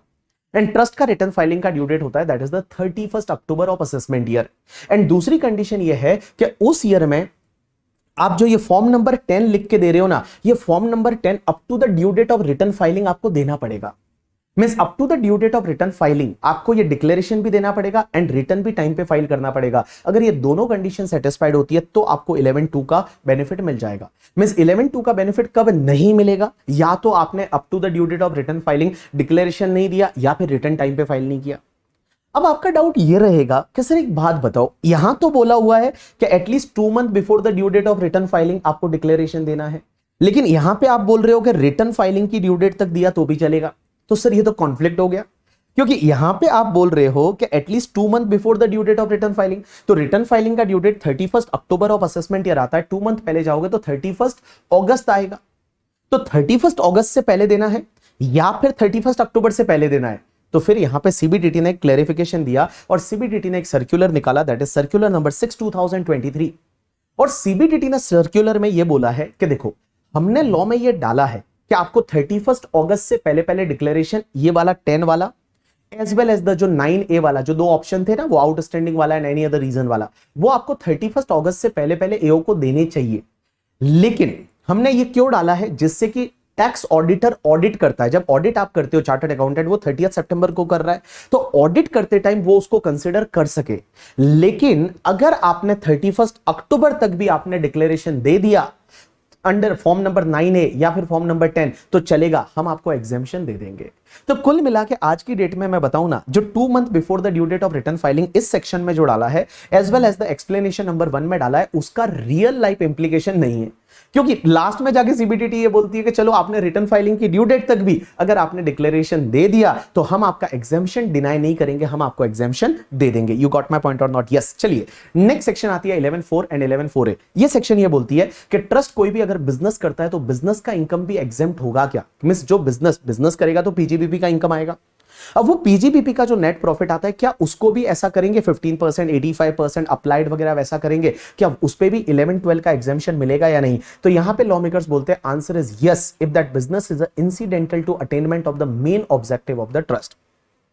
जैसे इस्कॉन टेंपल है तो इस्कॉन टेंपल वाले क्या करते हैं, गीता की बुक प्रिंट करके बेचते हैं। तो गीता की बुक जो प्रिंट करके बेच रहे हैं वो जो बिजनेस है वो incidental to attainment of the main objective of trust है। तो गीता की बिजनेस की जो बुक है वो बुक से जो प्रॉफिट रहेगा वो बिजनेस का प्रॉफिट भी 15%, 85% और अप्लाइड वगैरह वैसा करेंगे। लेकिन उसमें कंडीशन है कि आपको books of account separately maintain करना पड़ेगा। मींस जो बिजनेस है उस बिजनेस का बुक्स ऑफ अकाउंट्स है वो आपको सेपरेटली मेंटेन करना पड़ेगा। लेकिन अगर असेसिंग ऑफिसर ने मान लो आपका असेसमेंट किया वो बुक्स वाले बिजनेस का, गीता की बुक वाले बिजनेस का, एंड अगर असेसिंग ऑफिसर ने इनकम को बढ़ा दिया, अगर असेसिंग ऑफिसर ने वो पीजीबीपी की इनकम को बढ़ा दिया तो जितना इनकम असेसिंग ऑफिसर ने बढ़ाया वो तुम्हारा कंसीलमेंट ऑफ इनकम माना जाएगा और उसके सामने फिर कोई भी एग्जेम्पशन नहीं मिलेगा। देखो गीता की बुक का बिजनेस है जो इस्कॉन टेंपल का, फॉर एन एग्जांपल उससे उनका इनकम हुआ पीजीबीपी का 1 करोड़, तो वो 1 करोड़ पे आप 15%, 85% अप्लाइड वगैरह करिए। बट मान लो उन्होंने एओ ने असेसमेंट किया और एओ ने वो गीता की बुक्स जो बेचने का बिजनेस था उसकी इनकम 1 करोड़ से रेज करके 1.2 करोड़ कर ली। तो जो 20 लाख का इनकम बढ़ा ना, इस 20 लाख की इनकम के सामने आपको फिर कोई भी एग्जेम्पशन नहीं मिलेगा और वो 20 लाख पे फिर ट्रस्ट को टैक्स भरना पड़ेगा। उसके बाद में एक सेक्शन 11.5 आती है। 11.5 बेटा सेफ मोड, और ये सेक्शन हर जगह लगेगी। एक चीज ध्यान रखना, जो कॉर्पस डोनेशन था वो सेफ मोड में होना चाहिए। उसके साथ साथ में जो आपका 11.2 वाला जो ऑप्शन था वो भी आपका सेफ मोड में पैसा जाना चाहिए। आगे जाके मैं आपको सेक्शन 13 में ये बता दूंगा ट्रस्ट का जितना भी पैसा है वो सेफ मोड में होना चाहिए। अगर ट्रस्ट का पैसा सेफ मोड में नहीं गया तो ध्यान रखना वो सीधा टैक्सेबल हो जाता है @30% under section 115 BBI. Under section 115 BBI पूरा 30% से टैक्सेबल हो जाएगा जितना पैसा आपने सेफ मोड में नहीं डाला। अब आप बोलोगे सेफ मोड कैसे याद रखे? तो देखो सेफ मोड का मतलब होता है आप क्या करते हैं, या तो कि गवर्नमेंट के सेविंग सर्टिफिकेट खरीदते हैं, गवर्नमेंट सिक्योरिटी आप याद रखिए, या फिर आप यूटीआई की यूनिट्स खरीदते हैं, सेंट्रल गवर्नमेंट स्टेट गवर्नमेंट की कोई भी सिक्योरिटी खरीदते हैं तो गवर्नमेंट सिक्योरिटी में पैसा डालते हैं, या फिर आप यूटीआई की यूनिट्स खरीदते हैं, या फिर आप डिबेंचर खरीदते हैं कैसी किसी भी कंपनी के जिसको गवर्नमेंट ने गारंटी दी है ऐसी कंपनी के डिबेंचर खरीदते हैं, या फिर म्यूचुअल फंड की यूनिट खरीदते हैं, या इक्विटी शेयर खरीदते हैं डिपॉजिटरी के। डिपॉजिटरी का मतलब होता है तुम्हारा सीडीएसएल एंड एनएसडीएल, उसके शेयर खरीदते हैं वो चलेगा, या फिर कोई भी स्टॉक सर्टिफिकेट खरीदते हैं जो कि सोवरेन गोल्ड बॉन्ड स्कीम 2015 में दे रखा है, या शेयर्स खरीदते हैं एनएसडीसी के, या फिर share of stock exchange and subsidiary of stock exchange NSC BSc के शेयर खरीदते हैं तो चलेगा। तो कुल मिला के एक बात बताऊं, ये जो पहला वाला पार्ट था उसमें आपको ऐसा याद रखना है कि या तो गवर्नमेंट सिक्योरिटी में इन्वेस्ट करते हैं, कोई भी म्यूचुअल फंड की यूनिट्स खरीदते हैं, यूटीआई की यूनिट्स खरीदते हैं, या फिर डिपॉजिटरी के शेयर्स खरीदते हैं, या स्टॉक एक्सचेंज के शेयर खरीदते हैं करके, ठीक है, तो वो तुम्हारा सेफ इन्वेस्टमेंट माना जाएगा। बट रिलायंस के शेयर खरीद सकते हैं नहीं, पेटीएम के शेयर खरीद सकते हैं नहीं, इन सब कंपनीज के शेयर नहीं खरीद सकते, सिर्फ डिपॉजिटरीज के शेयर खरीद सकते हैं, स्टॉक एक्सचेंज के शेयर खरीद सकते हैं। दूसरा बोलते हैं कि पोस्ट ऑफिस सेविंग अकाउंट में पैसा डालते हैं, या फिर कोई भी शेड्यूल बैंक या कोऑपरेटिव बैंक या इंडस्ट्रियल डेवलपमेंट बैंक के साथ में डिपॉजिट करते हैं। तो या तो पोस्ट ऑफिस सेविंग बैंक में पैसा डालते हैं, या कोई शेड्यूल बैंक के साथ में अकाउंट में पैसा डालते हैं, एफडी वगैरह, आरडी वगैरह, सेविंग बैंक अकाउंट वगैरह, करंट अकाउंट वगैरह, वहां पैसा पड़ा है चलेगा। कोऑपरेटिव बैंक में पैसा पड़ा है चलेगा, इंडस्ट्रियल डेवलपमेंट बैंक में पैसा पड़ा है चलेगा, लेकिन यहां पे एनबीएफसी नहीं लिखा हुआ। ध्यान रखना गाइस, और एग्जामिनर वहीं पे कैच करता है कि अगर आपने एनबीएफसी में पैसा डाला तो फिर वायलेशन हो गया, और एनबीएफसी में पैसा डाला तो वायलेशन हो गया, तो वो टैक्सेबल हो जाएगा अंडर सेक्शन 115 बीबीआई @30%। तीसरा क्या बोलता है कि अगर कोई भी ट्रस्ट है वो इन्वेस्टमेंट कर सकता है और डिपॉजिट कर सकता है in any public sector company. Public sector company का मतलब होता है गवर्नमेंट कंपनी। गवर्नमेंट कंपनी का मतलब एग्जांपल के लिए आज की डेट में बीपीसीएल है, या फिर इंडियन ऑयल कॉर्पोरेशन है, या फिर आपके जो भेल है, जितनी भी आपकी पब्लिक सेक्टर कंपनी है, आईआरसीटीसी है, रेलवे है, तो ये पब्लिक सेक्टर कंपनी में आएगा, तो इनकी कोई भी इन्वेस्टमेंट कर सकता है, इनके साथ में डिपॉजिट कर सकता है। लेकिन सर क्वेश्चन ये आता है कि अगर पब्लिक सेक्टर कंपनी आगे जाके पब्लिक सेक्टर कंपनी नहीं रही तो क्या होगा? जैसे एग्जांपल के लिए आज की डेट में आपका आईओसीएल करके कंपनी है, इंडियन ऑयल कॉर्पोरेशन लिमिटेड, वो पब्लिक सेक्टर है, लेकिन आईओसीएल को for an example Reliance industries limited ने खरीद लिया तो क्या होगा? अगर रिलायंस इंडस्ट्रीज लिमिटेड ने खरीद लिया तो लॉ मेकर्स ये बोलते हैं कि पब्लिक सेक्टर कंपनी जिस डेट पब्लिक सेक्टर कंपनी नहीं रही उस डेट से लेके अगले 3 साल तक अगर आपके पास रिलायंस के शेयर है चलेगा, वो तुम्हारा लेजिटिमेट इन्वेस्टमेंट माना जाएगा।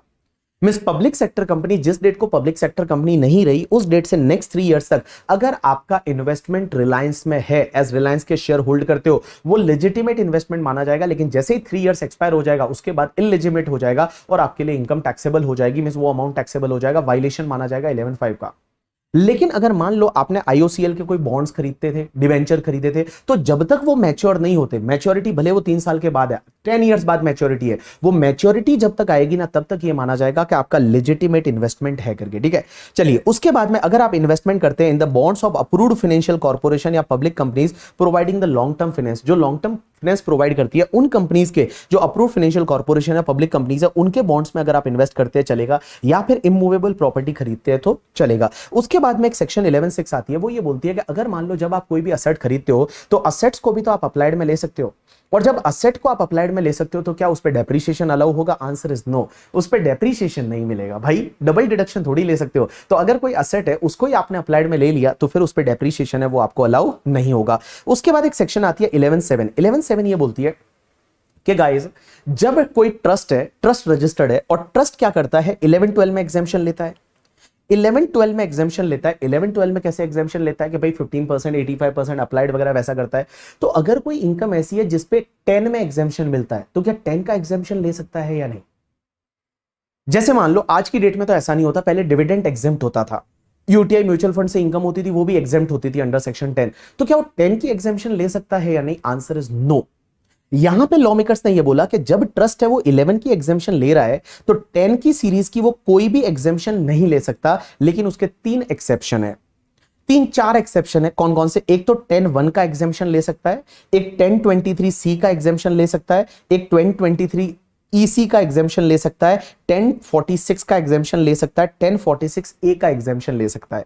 अब एक बात समझना, यहां 10(1) का मतलब होता है एग्रीकल्चर इनकम। तो अगर कोई ट्रस्ट है वो एग्रीकल्चर एक्टिविटी करता है तो एग्रीकल्चर इनकम जो होगी ना वो पूरी एग्जेम्प्ट है, उसमें फिर वो 85%, 15% करने की जरूरत नहीं है। वो 10(1) का एग्जेम्पशन ले सकता है और बाकी वाली इनकम पे 15%, 85% वैसा कर सकता है। ये 1023C मैं आपको आगे जाके बताऊंगा 1023C कौन सा वाला ले सकता है। जो छोटे छोटे स्कूल होते हैं, छोटे छोटे कॉलेजेस होते हैं, छोटे छोटे हॉस्पिटल्स होते हैं जिनका टोटल ग्रॉस रिसीट 5 करोड़ से कम है, तो उस पे सीधा एग्जेम्पशन ले सकता है ट्रस्ट। तो जैसे मान लो तिरुपति बालाजी ट्रस्ट है, उनका एक तो ट्रस्ट है, उसके साथ साथ उन्होंने कोई स्कूल चालू कर दी और वो एजुकेशनल इंस्टीट्यूशन का gross receipt up to 5 crore है, तो उसकी इनकम पे पूरा एग्जेम्प्ट कर दो, फिर वो 85%, 15% वगैरह करने की जरूरत नहीं है। और ये बाकी जितने भी पॉइंट है ना, ये गवर्नमेंट ट्रस्ट वगैरह से रिलेटेड है, इसको आप छोड़ भी दोगे तो चलेगा।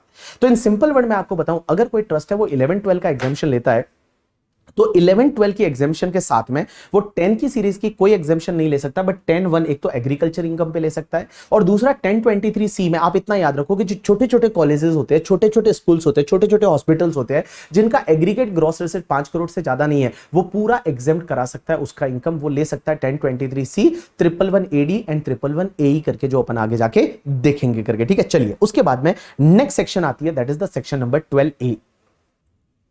नेक्स्ट सेक्शन आती है that is section number 12A। 12A ये बोलती है condition of applicability of section 11-12। एक बात समझना, अपन ने जो भी 11-12 सेक्शन पढ़ा ना, वो 11-12 का एग्जेम्पशन आपको तभी मिलेगा जब 2 कंडीशन सेटिस्फाइड होनी चाहिए। पहली कंडीशन तो ये कि जो ट्रस्ट है वो आपका रजिस्टर्ड होना चाहिए अंडर सेक्शन 12AB के में रजिस्टर्ड होना चाहिए। एंड दूसरी कंडीशन ये है कि अगर उस ट्रस्ट का total income before claiming exemption, means ये एग्जेम्पशन वगैरह लेने से पहले, मींस आप gross total income, gross income समझ लो, ग्रॉस रिसिट समझ लो, तो कोई ट्रस्ट है उसका जो टोटल इनकम है बिफोर क्लेमिंग एग्जेम्पशन मींस जो ग्रॉस रिसिट है वो मोर देन बेसिक एग्जेम्पशन है, तो ट्रस्ट को क्या करना पड़ेगा? अपनी बुक्स ऑफ अकाउंट्स बनानी पड़ेगी, उसके साथ साथ में उसकी ऑडिट करानी पड़ेगी एंड ऑडिट रिपोर्ट फर्निश करनी पड़ेगी with in the time limit of audit. So audit का टाइम लिमिट होता है 30 सितंबर ऑफ असेसमेंट ईयर, तब तक उसको क्या करानी पड़ेगी? ऑडिट करानी पड़ेगी। तो देखो ट्रस्ट को एग्जेम्पशन तभी मिलेगा जब 2 कंडीशन सेटिस्फाइड होनी चाहिए। सबसे पहली कंडीशन, ट्रस्ट का रजिस्ट्रेशन होना चाहिए 12AB में। 12 AB में रजिस्टर्ड होना चाहिए। दूसरा, अगर उसका इनकम बेसिक एग्जामिशन से ज्यादा है तो उसको बुक्स ऑफ अकाउंट्स मेंटेन करनी पड़ेगी और उसकी ऑडिट करानी पड़ेगी और ऑडिट रिपोर्ट है वो फर्निश करनी पड़ेगी। अब एक बात समझना, उसके साथ साथ में एक कंडीशन ये भी है कि ट्रस्ट को अगर एग्जामिशन चाहिए तो ट्रस्ट को अपना रिटर्न है वो फाइल करना पड़ेगा up to the due date given under section 139(1) और 139(4). 139(4) का मतलब होता है बिलेटेड रिटर्न। आप बिलेटेड रिटर्न भी फाइल कर सकते हैं, कोई दिक्कत नहीं, आपको एग्जामिशन मिल जाएगी, बट एटलीस्ट बिलेटेड रिटर्न तक का जो टाइम है तब तक आपको अपना रिटर्न फाइल करना पड़ेगा। तो देखिए 3 कंडीशन हो गई। पहला, 12 AB में रजिस्टर्ड होना चाहिए। अगर इनकम बेसिक एग्जामिशन से ज्यादा है तो बुक्स ऑफ अकाउंट्स बनानी पड़ेगी और उसकी ऑडिट करानी पड़ेगी। एंड तीसरा, ट्रस्ट को अपना रिटर्न टाइम पे फाइल करना पड़ेगा, आइदर अंडर सेक्शन 139(1) या 139(4) में जो टाइम लिमिट दे रखी है तब तक।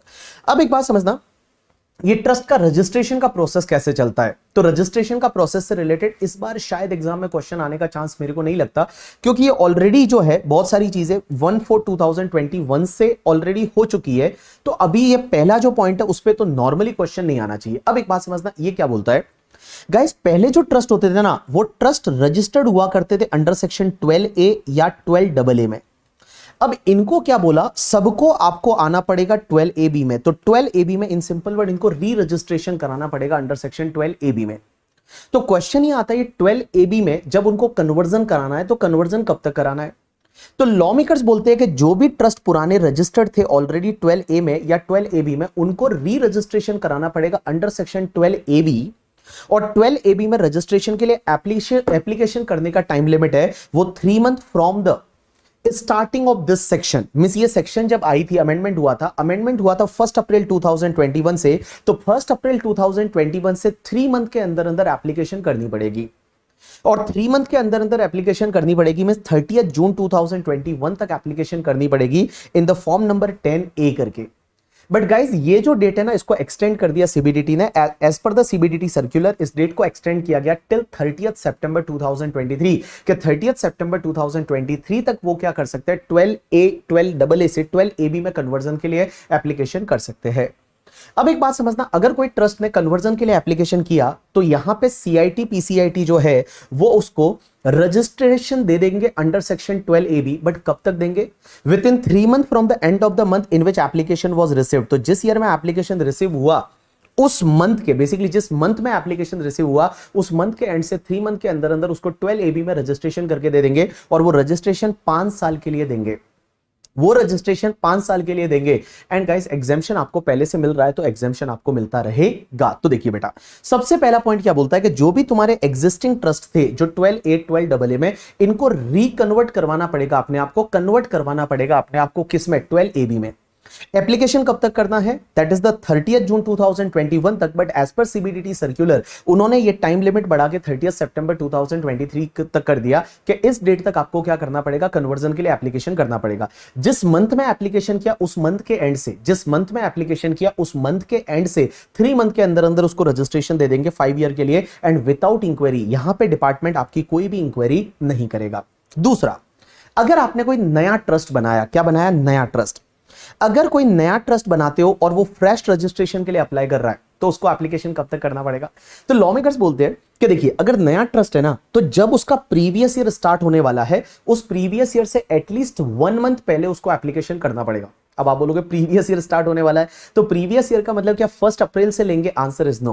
प्रीवियस ईयर बेसिकली जब भी कोई नया एक्टिविटी होता है, नया ट्रस्ट बनता है, तो जिस दिन वो एक्टिविटी चालू करेगा उस डेट से प्रीवियस ईयर स्टार्ट होगा।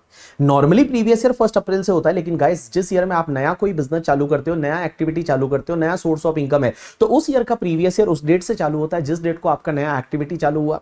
तो जब ट्रस्ट का नया एक्टिविटी चालू होने वाला है उससे एटलीस्ट 1 मंथ पहले है उसको क्या करना पड़ेगा, रजिस्ट्रेशन के एप्लीकेशन करना पड़ेगा। तो जैसे हम सब ने मिलके एक ट्रस्ट बनाया, बीबी बाबा का ट्रस्ट, ठीक है, और वो ट्रस्ट बनाया अभी हमने, हम एक्टिविटी चालू करने वाले हैं मान लो 1-2 महीने बाद, तो अपने को क्या करना पड़ेगा, जब एक्टिविटी चालू होने वाला है तब से अपना प्रीवियस ईयर स्टार्ट होगा तो उससे एटलीस्ट 1 मंथ पहले है हमको एप्लीकेशन करना पड़ेगा इन द फॉर्म नंबर 10A। और जैसे ही हम एप्लीकेशन करेंगे with in 1 month from the end of the month in which application was received, हमको रजिस्ट्रेशन मिल जाएगा गाइस। लेकिन हमको रजिस्ट्रेशन मिलेगा 3 इयर्स के लिए, ये प्रोविजनल रजिस्ट्रेशन मिलेगा। ये जो 3 इयर्स के लिए हमको रजिस्ट्रेशन मिलेगा ना, ये प्रोविजनल रजिस्ट्रेशन हमको मिल जाएगा। और जिस ईयर में हमने एप्लीकेशन किया था उस प्रीवियस ईयर से हमको 3 इयर्स के लिए वो प्रीवियस ईयर, उसका अगला वाला एंड उसके अगले वाला, 3 प्रीवियस ईयर के लिए हमको जो है वो प्रोविजनल रजिस्ट्रेशन मिल जाएगा। अब एक बात समझना, अब जो प्रोविजनल रजिस्ट्रेशन मिलेगा उसमें भी वो लोग कोई भी इंक्वायरी नहीं करेंगे। मींस एक तो जो कन्वर्जन वाला था वहां कोई इंक्वायरी नहीं होगा, एक जो प्रोविजनल रजिस्ट्रेशन है उसके लिए इंक्वायरी नहीं होगा। लेकिन एक बात समझना, जब आपने प्रोविजनल रजिस्ट्रेशन कराया तो अब आपको आगे जाके फाइनल रजिस्ट्रेशन के लिए एप्लीकेशन करना पड़ेगा।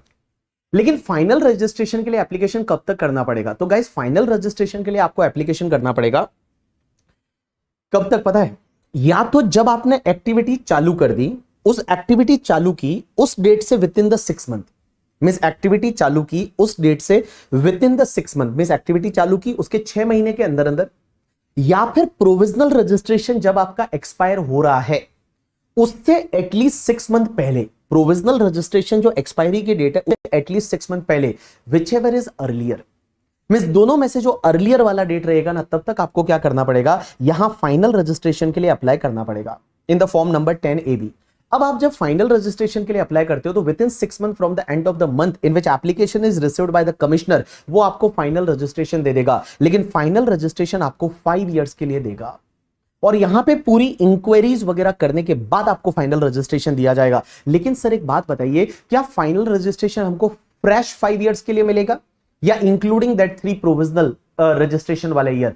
Right answer is including that 3 provisional वाले ईयर। तो प्रोविजनल वाले year and you can say that the 3+2 है, उसमें आपको ऐसे फाइनल रजिस्ट्रेशन मिल जाएगा। तो देखो मैंने अभी तक क्या पढ़ा है, अगर आपका कोई नया ट्रस्ट है तो जब आपका प्रीवियस ईयर स्टार्ट होने वाला है उससे एटलीस्ट 1 मंथ पहले आपको एप्लीकेशन करना है। जैसे ही एप्लीकेशन किया उस मंथ के एंड से 1 मंथ के अंदर अंदर आपको प्रोविजनल रजिस्ट्रेशन दिया जाएगा for the 3 assessment year register किया जाएगा। फाइनल रजिस्ट्रेशन के लिए अप्लाई कब तक करना है? जैसे ही आपका एक्टिविटी स्टार्ट हुआ, एक्टिविटी स्टार्ट होने के 6 महीने के बाद के अंदर अंदर, या फिर प्रोविजनल रजिस्ट्रेशन एक्सपायर हो रहा है उससे एटलीस्ट 6 महीना पहला, विच एवर इज अर्लियर रहेगा, तब तक आपको फाइनल रजिस्ट्रेशन के लिए अप्लाई करना पड़ेगा। अब एक बात समझना, अगर ट्रस्ट ऑलरेडी रजिस्टर्ड हो गया है 12AB में 5 इयर्स के लिए, तो फिर आपको हर 5 ईयर बाद आपको रिन्यू कराना पड़ेगा। एवरी आफ्टर 5 ईयर आपको रिन्यू कराना पड़ेगा। और रिन्यू के लिए एप्लीकेशन आपको कब तक करना पड़ेगा तो पता है? रिन्यू के लिए आपको एप्लीकेशन करना पड़ेगा कि जैसे ही आपका वो 5 इयर्स का पीरियड है वो जब एक्सपायर होने वाला है, एटलीस्ट 6 मंथ पहले, एटलीस्ट 6 मंथ पहले जो है वो आपको रजिस्ट्रेशन के लिए मींस रिन्यू के लिए एप्लीकेशन करना पड़ेगा। जैसे ही आपने एप्लीकेशन किया उस मंथ के एंड से 6 मंथ के अंदर अंदर आपको वो रजिस्टर करेंगे और वो वापस आपको 5 ईयर के लिए रजिस्ट्रेशन करेंगे, बट विद इंक्वायरी। वो इंक्वायरी वगैरह करने के बाद में फिर 5 इयर्स के लिए आपको रजिस्टर्ड कर देंगे। उसके बाद एक और चीज समझना, अगर कोई ट्रस्ट है उसने क्या किया, अपने ऑब्जेक्ट में कोई मॉडिफिकेशन ऑल्ट्रेशन किया है, तो जैसे ही उसने मॉडिफिकेशन ऑल्ट्रेशन किया ना, उस डेट से 30 डेज के अंदर अंदर उनको वापस से री रजिस्ट्रेशन के लिए अप्लाई करना पड़ेगा। जैसे एक ट्रस्ट है, उसका मान लो ऑब्जेक्ट पहले मेडिकल था लेकिन वो एजुकेशन में आ गया, तो एजुकेशन में आया तो जब मॉडिफिकेशन कर रहे हो तो जैसे ही मॉडिफिकेशन होता है उस डेट से 30 डेज के अंदर अंदर आपको क्या करना पड़ेगा, री रजिस्ट्रेशन के लिए अप्लाई करना पड़ेगा। और जैसे ही आपने अप्लाई किया तो with in the 6 month period from the end of that month वो आपको रजिस्ट्रेशन दे देंगे 5 इयर्स के लिए, बट ये भी इंक्वायरी करने के बाद देंगे। अब एक बात समझना, पॉइंट नंबर 6 है वो अभी आपको नहीं समझेगा, छोड़ दीजिए। अब एक और चीज समझना, मैंने आपको बोला कि अगर कोई ट्रस्ट है जो नया ट्रस्ट है तो उसको क्या करना पड़ेगा, प्रोविजनल रजिस्ट्रेशन के लिए अप्लाई करना पड़ेगा। लेकिन मान लो ऐसे भी तो बहुत सारे ट्रस्ट है जो पिछले 5 साल से काम कर रहे हैं, 10 साल से काम कर रहे हैं, 15 साल से काम कर रहे हैं, बट उन्होंने आज तक कभी रजिस्ट्रेशन लिया ही नहीं। तो सर उन्होंने कोई रजिस्ट्रेशन आज तक नहीं लिया, ना तो वो 12A में रजिस्टर्ड थे, ना 12AA में रजिस्टर्ड थे, ना 12AB में रजिस्टर्ड थे, और अब वो डायरेक्टली रजिस्ट्रेशन कराना चाहते हैं, तो क्या उनको भी प्रोविजनल रजिस्ट्रेशन के लिए अप्लाई करना पड़ेगा? कैसे करेंगे प्रोविजनल के लिए? क्योंकि प्रोविजनल में तो ये बोला हुआ है ना कि जैसे ही आपका प्रीवियस ईयर स्टार्ट होता है उससे 1 महीने पहले, but that is not possible. उनका प्रीवियस ईयर तो ऑलरेडी पहले से स्टार्टेड है। तो उनके लिए सीबीडीटी ने इस बार क्लेरिफाई किया और सीबीडीटी ने बोला कि भाई साहब 1 अक्टूबर 2023 से ऐसा कोई ट्रस्ट है जो ऑलरेडी एक्टिविटी कमेंस कर चुका है और उसने आज तक कभी भी कोई भी रजिस्ट्रेशन नहीं लिया है, कोई भी एग्जेम्पशन नहीं लिया है, तो उसको क्या करना है, सीधा ही फाइनल रजिस्ट्रेशन के लिए अप्लाई करना है। जो ये है ना तीसरे नंबर पे फाइनल रजिस्ट्रेशन, ये फाइनल रजिस्ट्रेशन के लिए उसको अप्लाई करना है, उसको प्रोविजनल रजिस्ट्रेशन के लिए अप्लाई करने की जरूरत नहीं है। सीधा फाइनल रजिस्ट्रेशन के लिए अप्लाई करो और जिस मंथ में आपने अप्लाई किया उस मंथ के एंड से 6 महीने के अंदर अंदर आपको फाइनल रजिस्ट्रेशन मिल जाएगा with inquiries. You got my point और नॉट? यस। चलिए उसके बाद रजिस्ट्रेशन का प्रोसेस क्या होता है वो सेक्शन 12AB में दे रखा है। 12AB ये बोलता है कि अगर मान लो आप जैसे वो कन्वर्जन वाला केस है ना, तो उसमें तो विदाउट इंक्वायरी आपको 5 ईयर के लिए रजिस्ट्रेशन दे दिया जाएगा, कन्वर्ट कर दिया जाएगा। अगर आप प्रोविजनल रजिस्ट्रेशन के लिए अप्लाई करते हो तो उसमें भी CIT PCIT है, वो कुछ भी इंक्वायरी नहीं करेंगे और आपको 3 इयर्स के लिए प्रोविजनल रजिस्ट्रेशन दे देंगे। लेकिन गाइज अगर मान लो बाकी किसी भी केस में आप अगर एप्लीकेशन कर रहे हो, जैसे या तो फाइनल रजिस्ट्रेशन के लिए या आफ्टर 5 ईयर रिन्यू के लिए या मॉडिफिकेशन ऑल्ट्रेशन के लिए, तो उस केस में क्या होगा कि सीआईटी पीसीआईटी अपने आप को सेटिस्फाइड करेंगे कि आपके ट्रस्ट की जो एक्टिविटी है वो जेन्युइन है या नहीं है। उसके साथ साथ में आप किसी और लॉ को अगर कंप्लाई करना है, जैसे जीएसटी वगैरह, मान लो कोई दूसरा लॉ भी लगता है, तो उसको आप कंप्लाई कर रहे हैं या नहीं, जो फेमा वगैरह है उसको कंप्लाई कर रहे हैं या नहीं। एंड भैया वो उसके साथ साथ में ये भी देखेंगे करके, ठीक है, कि भैया जो भी ट्रस्ट का ऑब्जेक्टिव है वो ऑब्जेक्टिव सही है या नहीं। तो इन सिंपल वर्ड मैं आपको बताऊं कि देखो, जब भी आप देखो पहले वाले दो थे ना, उसमें तो क्या होता है, प्रोविजनल रजिस्ट्रेशन एंड कन्वर्जन, वो तो बिना इंक्वायरी के दे देंगे। बट जब आप फाइनल रजिस्ट्रेशन के लिए जाते हो या आफ्टर 5 इयर्स, तो उसमें सीआईटी पीसीआईटी आपका पूरा इंक्वायरी करेंगे, मींस इन डिटेल इन्वेस्टिगेशन करेंगे और उसके बाद में आपको वो रजिस्ट्रेशन देंगे करके, ठीक है। उसके बाद वो अपने आप को सेटिस्फाई करेंगे और देखेंगे कि आपकी एक्टिविटी जेन्युइन है या नहीं, और वो एक ऑर्डर पास कर देंगे, या तो आपको रजिस्टर कर देंगे या फिर रिफ्यूज टू रजिस्टर कर देंगे, या तो आपको रजिस्टर कर देंगे या फिर रिफ्यूज टू रजिस्टर कर देंगे। एंड गाइस उसके साथ साथ में अगर मान लो पहले प्रोविजनल रजिस्ट्रेशन दे रखा है और उन्होंने रिफ्यूज टू रजिस्ट्रेशन किया, तो प्रोविजनल रजिस्ट्रेशन को कैंसिल भी कर देंगे। चलिए अब एक और चीज समझना, एक इंटरेस्टिंग पार्ट आता है जिसपे आपको ध्यान देना है। लॉ मेकर्स ये बोलते हैं कि अगर मान लो कोई ट्रस्ट है, उसको मान लो रजिस्ट्रेशन दे दिया, प्रोविजनल रजिस्ट्रेशन या फाइनल रजिस्ट्रेशन कोई भी दे दिया, लेकिन बाद में जाके अगर सीआईटी को लगता है कि उस ट्रस्ट ने कोई स्पेसिफाइड वायलेशन कर दिया है, स्पेसिफाइड वायलेशन कर दिया, क्या कर दिया, स्पेसिफाइड वायलेशन कर दिया। अगर सीआईटी पीसीआईटी को लगता है कि उस ट्रस्ट ने स्पेसिफाइड वायलेशन कर दिया, अब आप बोलोगे स्पेसिफाइड वायलेशन क्या होता है, तो स्पेसिफाइड वायलेशन को यहां डिफाइन कर रखा है। स्पेसिफाइड वायलेशन का मतलब, अगर कोई ट्रस्ट है, वो ट्रस्ट ने अपना इनकम अपने ऑब्जेक्ट को छोड़ के किसी अदर ऑब्जेक्ट के लिए मान लो यूज किया, या तो ट्रस्ट ने जो इनकम है वो किसी और ऑब्जेक्ट के लिए यूज कर दिया, या फिर ट्रस्ट कोई ऐसा बिजनेस करने लगा जो non incidental to attainment of the main objective of trust है, मींस इंसिडेंटल बिजनेस नहीं है, या फिर इंसिडेंटल बिजनेस है लेकिन उसका बुक्स ऑफ अकाउंट्स मेंटेन नहीं किया, या फिर ट्रस्ट है वो किसी प्राइवेट रिलीजियस पर्पस के लिए काम कर रहा है, सिर्फ मान लो मैंने कोई ट्रस्ट बनाया, मैं और मेरे घर वाले ही दर्शन करेंगे भगवान के, ऐसा कर रहा है, या ट्रस्ट जो है वो पर्टिकुलर रिलीजियस कम्युनिटी या कास्ट के लिए काम करने लग गया, या ट्रस्ट की एक्टिविटी है वो जेन्युइन नहीं है और जिस कंडीशन पे उसको रजिस्ट्रेशन दिया था उस कंडीशन के अकॉर्डिंगली ट्रस्ट काम नहीं कर रहा है, या ट्रस्ट कोई दूसरे लॉ का वायलेशन कर देता है, जैसे फेमा वगैरह का वायलेशन कर देता है। एंड एक और पॉइंट यहां डाला है कि ट्रस्ट जो है उसने अपना रजिस्ट्रेशन एप्लीकेशन जो है वो उस रजिस्ट्रेशन एप्लीकेशन में अगर फॉल्स इंफॉर्मेशन डाली है या इनकरेक्ट इंफॉर्मेशन डाली है, तो उस पर्टिकुलर केस में यह भी स्पेसिफाइड वायलेशन माना जाएगा फ्रॉम 1 अप्रैल 2023।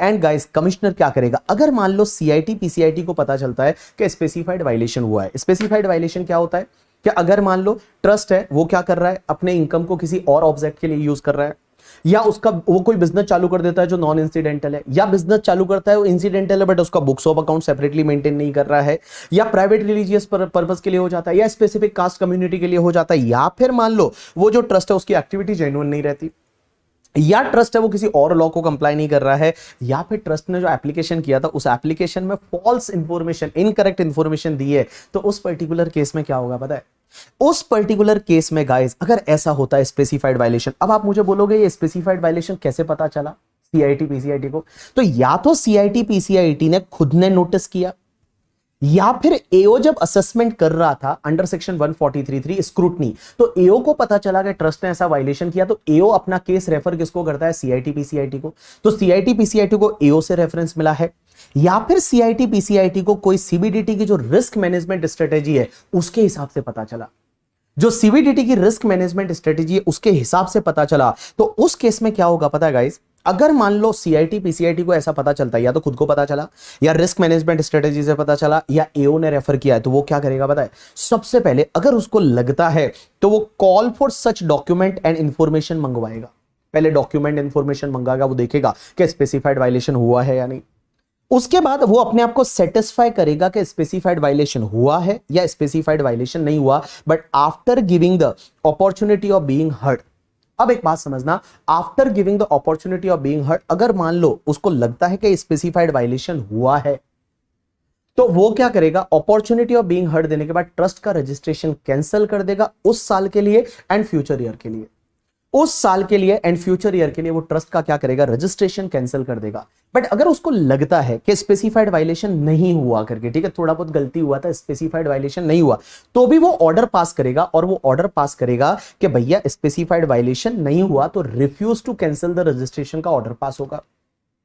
लेकिन ये ऑर्डर कब तक पास करना पड़ेगा, आइदर कैंसलेशन का और नॉट टू कैंसलेशन का। ऑर्डर का टाइम लिमिट है 6 month from the end of the quarter in which first notice is issued by the CIT PCIT calling for the information. अब एक बात समझना, जिस मंथ में, जिस क्वार्टर में बेसिकली इशू किया था नोटिस इंफॉर्मेशन मंगवाने के लिए, उस क्वार्टर के एंड से 6 महीने के अंदर अंदर है वो ये ऑर्डर पास कर देगा, और ऑर्डर पास करने के बाद उसका जो कॉपी है वो ट्रस्ट को एज वेल एज एओ को भेज देगा। डन।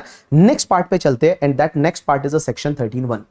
13(1) बोलती है गाइस कि जो सेक्शन 11-12 में हमने एग्जेम्पशन पढ़ा था वो मिलेगा ही नहीं। कब? 4 केसेस में। पहला तो अगर मान लो कोई ट्रस्ट है वो प्राइवेट रिलीजियस पर्पस के लिए काम करने लग गया। दूसरा, अगर ट्रस्ट है उसका बेनिफिट किसी स्पेसिफिक कास्ट कम्युनिटी को मिलने लग गया। अब एक चीज समझना, अगर कोई ट्रस्ट प्राइवेट रिलीजियस या फिर मान लो स्पेसिफिक रिलीजियस कम्युनिटी वगैरह के लिए काम करता है, तो उसका रजिस्ट्रेशन भी कैंसिल हो जाएगा, क्योंकि वो स्पेसिफाइड वायलेशन में आ जाएगा। गाइस, तीसरा पॉइंट क्या बोलता है, अगर ट्रस्ट है उसने अपना इनकम या असेट है वो ट्रस्ट के रिलेटिव के लिए यूज करने लग गया। ट्रस्ट के रिलेटिव कौन कौन होते हैं? तो ट्रस्ट के रिलेटिव एक तो ऑथर और फाउंडर ऑफ द ट्रस्ट। दूसरा, कोई भी पर्सन जिसने ट्रस्ट को 50,000 से ज्यादा का डोनेशन दिया, इसको मैं सब्सटेंशियल कंट्रीब्यूटर बोल सकता हूं। तीसरा, अगर एचयूएफ है, वो एचयूएफ अगर आपका फाउंडर, ऑथर या सब्सटेंशियल कंट्रीब्यूटर है तो उसके जितने भी मेंबर है वो ट्रस्ट के रिलेटिव हो जाएंगे।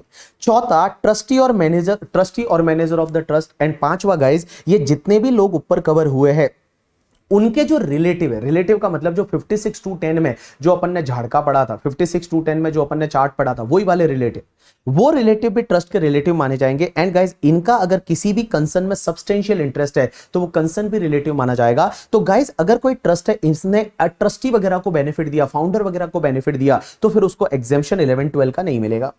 लेकिन कितना नहीं मिलेगा? जितना बेनिफिट दिया, तो जितना बेनिफिट दिया उस पे एग्जेम्पशन नहीं मिलेगा। एंड गाइस, ट्रस्ट ने अपना जितना भी पैसा है वो 11(5) में जमा नहीं कराया, तो जितना पैसा 11(5) में जमा नहीं कराया उतना जो है वो भैया उस अमाउंट पे एग्जेम्पशन नहीं मिलेगा, और वो टैक्सेबल हो जाएगा अंडर सेक्शन 115 बीबीआई। तो यहां पे मैं 2 चीजें बता रहा हूं कि एक तो जितना आपने रिलेटिव को बेनिफिट दिया, एंड दूसरा जितना पैसा आपने 11(5) सेफ मोड में नहीं डाला, तो इसमें ट्रस्ट का पूरा एग्जेम्पशन विड्रॉ नहीं होगा, जितना वायलेशन हुआ है उतना ही विड्रॉ होगा, and that will be taxable under section 115 BBI at the rate 30%। Cancellation की जरूरत नहीं है। लेकिन गाइस, स्टार्टिंग के 2 पॉइंट ऐसे हैं जिसमें आपको रजिस्ट्रेशन को क्या करना पड़ेगा, कैंसिल करना पड़ेगा। यू गॉट माय पॉइंट और नॉट? यस। चलिए, उसके बाद में नेक्स्ट सेक्शन आती है 11(1)(a). 11(1)(a) क्या बोलती है कि अगर ट्रस्ट ने कोई कैपिटल असेट ट्रांसफर की, उस पे कैपिटल गेन हुआ, तो क्या कैपिटल गेन भी एग्जेम्प्ट होगा या नहीं? तो यहां लॉ मेकर्स ये बोलते हैं कि अगर कोई ट्रस्ट है उसने कोई कैपिटल असेट ट्रांसफर की, उस पे कैपिटल गेन हुआ, तो कैपिटल गेन भी एग्जेम्प्ट हो जाएगा अगर उन्होंने उस पैसे से कोई दूसरी असेट खरीद ली। अब यह कैपिटल गेन कितना एग्जेम्प्ट होगा कि अगर नेट कंसिडरेशन फुल्ली यूटिलाइज किया है, नेट कंसिडरेशन जो था अगर वो पूरा यूटिलाइज हो गया तो कैपिटल गेन पूरा एग्जेम्प्ट हो जाएगा। बट नेट कंसिडरेशन अगर पार्टली यूटिलाइज होता है तो यहां एग्जेम्पशन मिलेगा एक फॉर्मूला बेसिस, और वो फॉर्मूला है cost of new asset minus cost of old asset. Cost of new asset minus cost of old asset जो बचेगा उतना आप कैपिटल गेन के सामने एग्जेम्पशन ले सकते हो। आपको कंपाइलर में एक मैंने क्वेश्चन दे रखा है जो आईसीआई ने दे रखा था, वो का वो वाला। उसमें क्या होता है कि अगर एक 5 लाख की असेट थी और वो ट्रस्ट उसको 10.5 लाख में बेच देता है, तो यहां पे 5.5 लाख जो है वो 5.5 लाख का क्या मिल जाता है, कैपिटल गेन हो जाता है। अब ये कैपिटल गेन 5.5 लाख का है, तो उस पे उन्होंने पहले तो 15% स्टैंडर्ड डिडक्शन ले लिया, बाकी जो बचा था अब, और उन्होंने क्या किया, नया एसेट है वो 12 में खरीदा है, तो नया एसेट 12 में खरीदा तो आपका नेट कंसिडरेशन पूरा यूटिलाइज हो गया, तो आपका कैपिटल गेन पूरा एग्जेम्प्ट होगा। तो 5.5 से पहले तो 15% स्टैंडर्ड डिडक्शन ले लिया और फिर वापस 5.5 का एग्जेम्पशन ले लिया। एंड गाइस, नेट कंसिडरेशन से ऊपर कितना, 1.5 लाख आपने इन्वेस्ट किया, तो 1.5 लाख को भी आपने अप्लाइड में ले लिया। जब वो क्वेश्चन देखोगे तो आपको ये पॉइंट समझ में आ जाएगा। अब एक बात समझना, एक सेक्शन होती है 115 बीबीआई। मैंने ये जो लेक्चर है इसमें कम से कम 10 बार ये बोला होगा 115 बीबीआई। 115 बीबीआई क्या बोलती है कि कुछ इनकम ऐसी होती है ना जिस पे सीधा 30% टैक्स लग जाएगा, standard 30% tax taxable under section 115 BBI. ये सेक्शन बोलती है कौन कौन सी इनकम। सबसे पहला, अगर मान लो आपने कोई इनकम को एक्यूमुलेट किया जो कि 15% से ज्यादा है, बिकॉज जितना भी इनकम होता है ना उसमें से आप कितना स्टैंडर्ड डिडक्शन 15% है, उससे ज्यादा एक्यूमुलेट नहीं कर सकते। अगर मान लो ज्यादा एक्यूमुलेट कर रहे हो और जो लॉ में अलाउ नहीं है, तो उस वाले अमाउंट पे आपका 30% टैक्सेबल हो जाएगा। दूसरा, जो एक्सप्लेनेशन नंबर 1, जो आपको 2 ऑप्शन दे रखे थे ना, आउटस्टैंडिंग वाला और एनी अदर रीजन वाला, और वो अगर आपने उसको एक्चुअल में अप्लाइड नहीं किया, तो जिस ईयर में वो एक्चुअल अप्लाइड नहीं कर रहे हो उस ईयर में वो वापस इनकम बन जाएगा एंड टैक्सेबल हो जाएगा अंडर दिस सेक्शन। एक वो 11(2) का वायलेशन हो गया, वो जो 4 condition, specific purpose, specific period, किसी और ट्रस्ट को डोनेट नहीं करना है और वो 11(5) में जमा कराना है, उसका वायलेशन हुआ। तो उसके बाद अगर मान लो कोई भी अमाउंट है वो किसी लाइक फाउंडर, ऑथर वगैरह, ट्रस्टी वगैरह के लिए पैसा यूज किया तो उतना 115 बीबीआई में टैक्सेबल हो जाएगा। जितना पैसा आपने 11(5) में जमा नहीं कराया सेफ इन्वेस्टमेंट में, वो टैक्सेबल हो जाएगा। एंड गाइस, अगर कोई भी अमाउंट है वो इंडिया के बाहर किसी पर्पस के लिए यूज किया, क्योंकि आपको जो ट्रस्ट का पैसा है वो charitable and religious purpose in India के लिए यूज करना है, इंडिया के बाहर के लिए यूज किया, तो उस पर्टिकुलर केस में आपकी एग्जेम्पशन जो है उस वाले अमाउंट पे नहीं मिलेगा और वो टैक्सेबल हो जाएगा सीधा 30% की रेट से। अब एक और बात समझना, ये जितनी भी इनकम यहां टैक्सेबल हो रही है इसके सामने कोई भी खर्चा, कोई भी अलाउंस, कोई भी सेटअप ऑफ लॉसेस वगैरह नहीं होगा। यू गॉट माई पॉइंट और नॉट? यस। चलिए, उसके बाद एक और सेक्शन है, दैट इज द 1310। 1310 क्या है समझने की कोशिश करना। सेक्शन 1310 ये बोलती है, एक बात बताओ, आपको अगर याद रहेगा मैंने जहां ये टॉपिक चालू किया था वहां मैंने बताया था चैरिटेबल पर्पस का मतलब क्या होता है। Relief of poor, medical, education, yoga, preservation of historical places, monuments, preservation of the wild life, वो सब था। उसमें एक पॉइंट ऐसा था कि अगर मान लो उसका जो ऑब्जेक्टिव है any other objective of general public utility, तो उसका बिजनेस रिसिट है वो टोटल ग्रॉस रिसिट के 20% से ज्यादा नहीं होना चाहिए। अगर 20% से ज्यादा हो गया तो क्या होगा? तो लॉ मेकर्स यहां पे क्या बोलते हैं कि अगर मान लो कोई ट्रस्ट है उसका कमर्शियल रिसिट 20% से ज्यादा हो गया एंड उसका ऑब्जेक्टिव है any other objective of general public utility, तो मैं बोलूं उस ईयर में वो चैरिटेबल नहीं है, उस ईयर में उसको एग्जेम्पशन नहीं मिलेगा। दूसरा, अगर आपको याद रहेगा मैंने आपको बोला कि ट्रस्ट को अगर एग्जेम्पशन 11-12 का चाहिए तो बुक्स ऑफ अकाउंट्स मेंटेन करनी पड़ेगी। मान लो उसने बुक्स ऑफ अकाउंट्स बनाई नहीं, या फिर बुक्स ऑफ अकाउंट्स की ऑडिट करानी पड़ेगी, उन्होंने बुक्स ऑफ अकाउंट्स की ऑडिट नहीं कराई, या फिर उनको रिटर्न फाइल करना पड़ेगा अंडर सेक्शन 139(1), 139(4) में टाइम लिमिट दे रखी है और उन्होंने वो नहीं किया। अगर गाइस ऐसा वायलेशन हुआ तो उस साल में उसको एग्जेम्पशन तो मिलेगा ही नहीं। भाई देखो यहां 4 वायलेशन। पहला कौन सा? क्या अगर any other objective of general public utility का उसका ऑब्जेक्टिव है एंड उसका कमर्शियल रिसिट है वो 20% से ज्यादा है टोटल ग्रॉस रिसिट के। दूसरा, ट्रस्ट बुक्स ऑफ अकाउंट्स नहीं बनाता है या बुक्स ऑफ अकाउंट्स बनाई बट उसकी ऑडिट नहीं कराई, या फिर उन्होंने ट्रस्ट ने रिटर्न टाइम पे फाइल नहीं किया अंडर सेक्शन 139, 139(4) में, तो उस केस में उस ईयर में एग्जेम्पशन तो नहीं मिलेगी, कोई एग्जेम्पशन नहीं मिलेगी। बट ट्रस्ट की इनकम कैसे निकाले फिर? क्या सीधा ग्रॉस रिसिट ही टैक्सेबल कर दे? ना बाबा ना।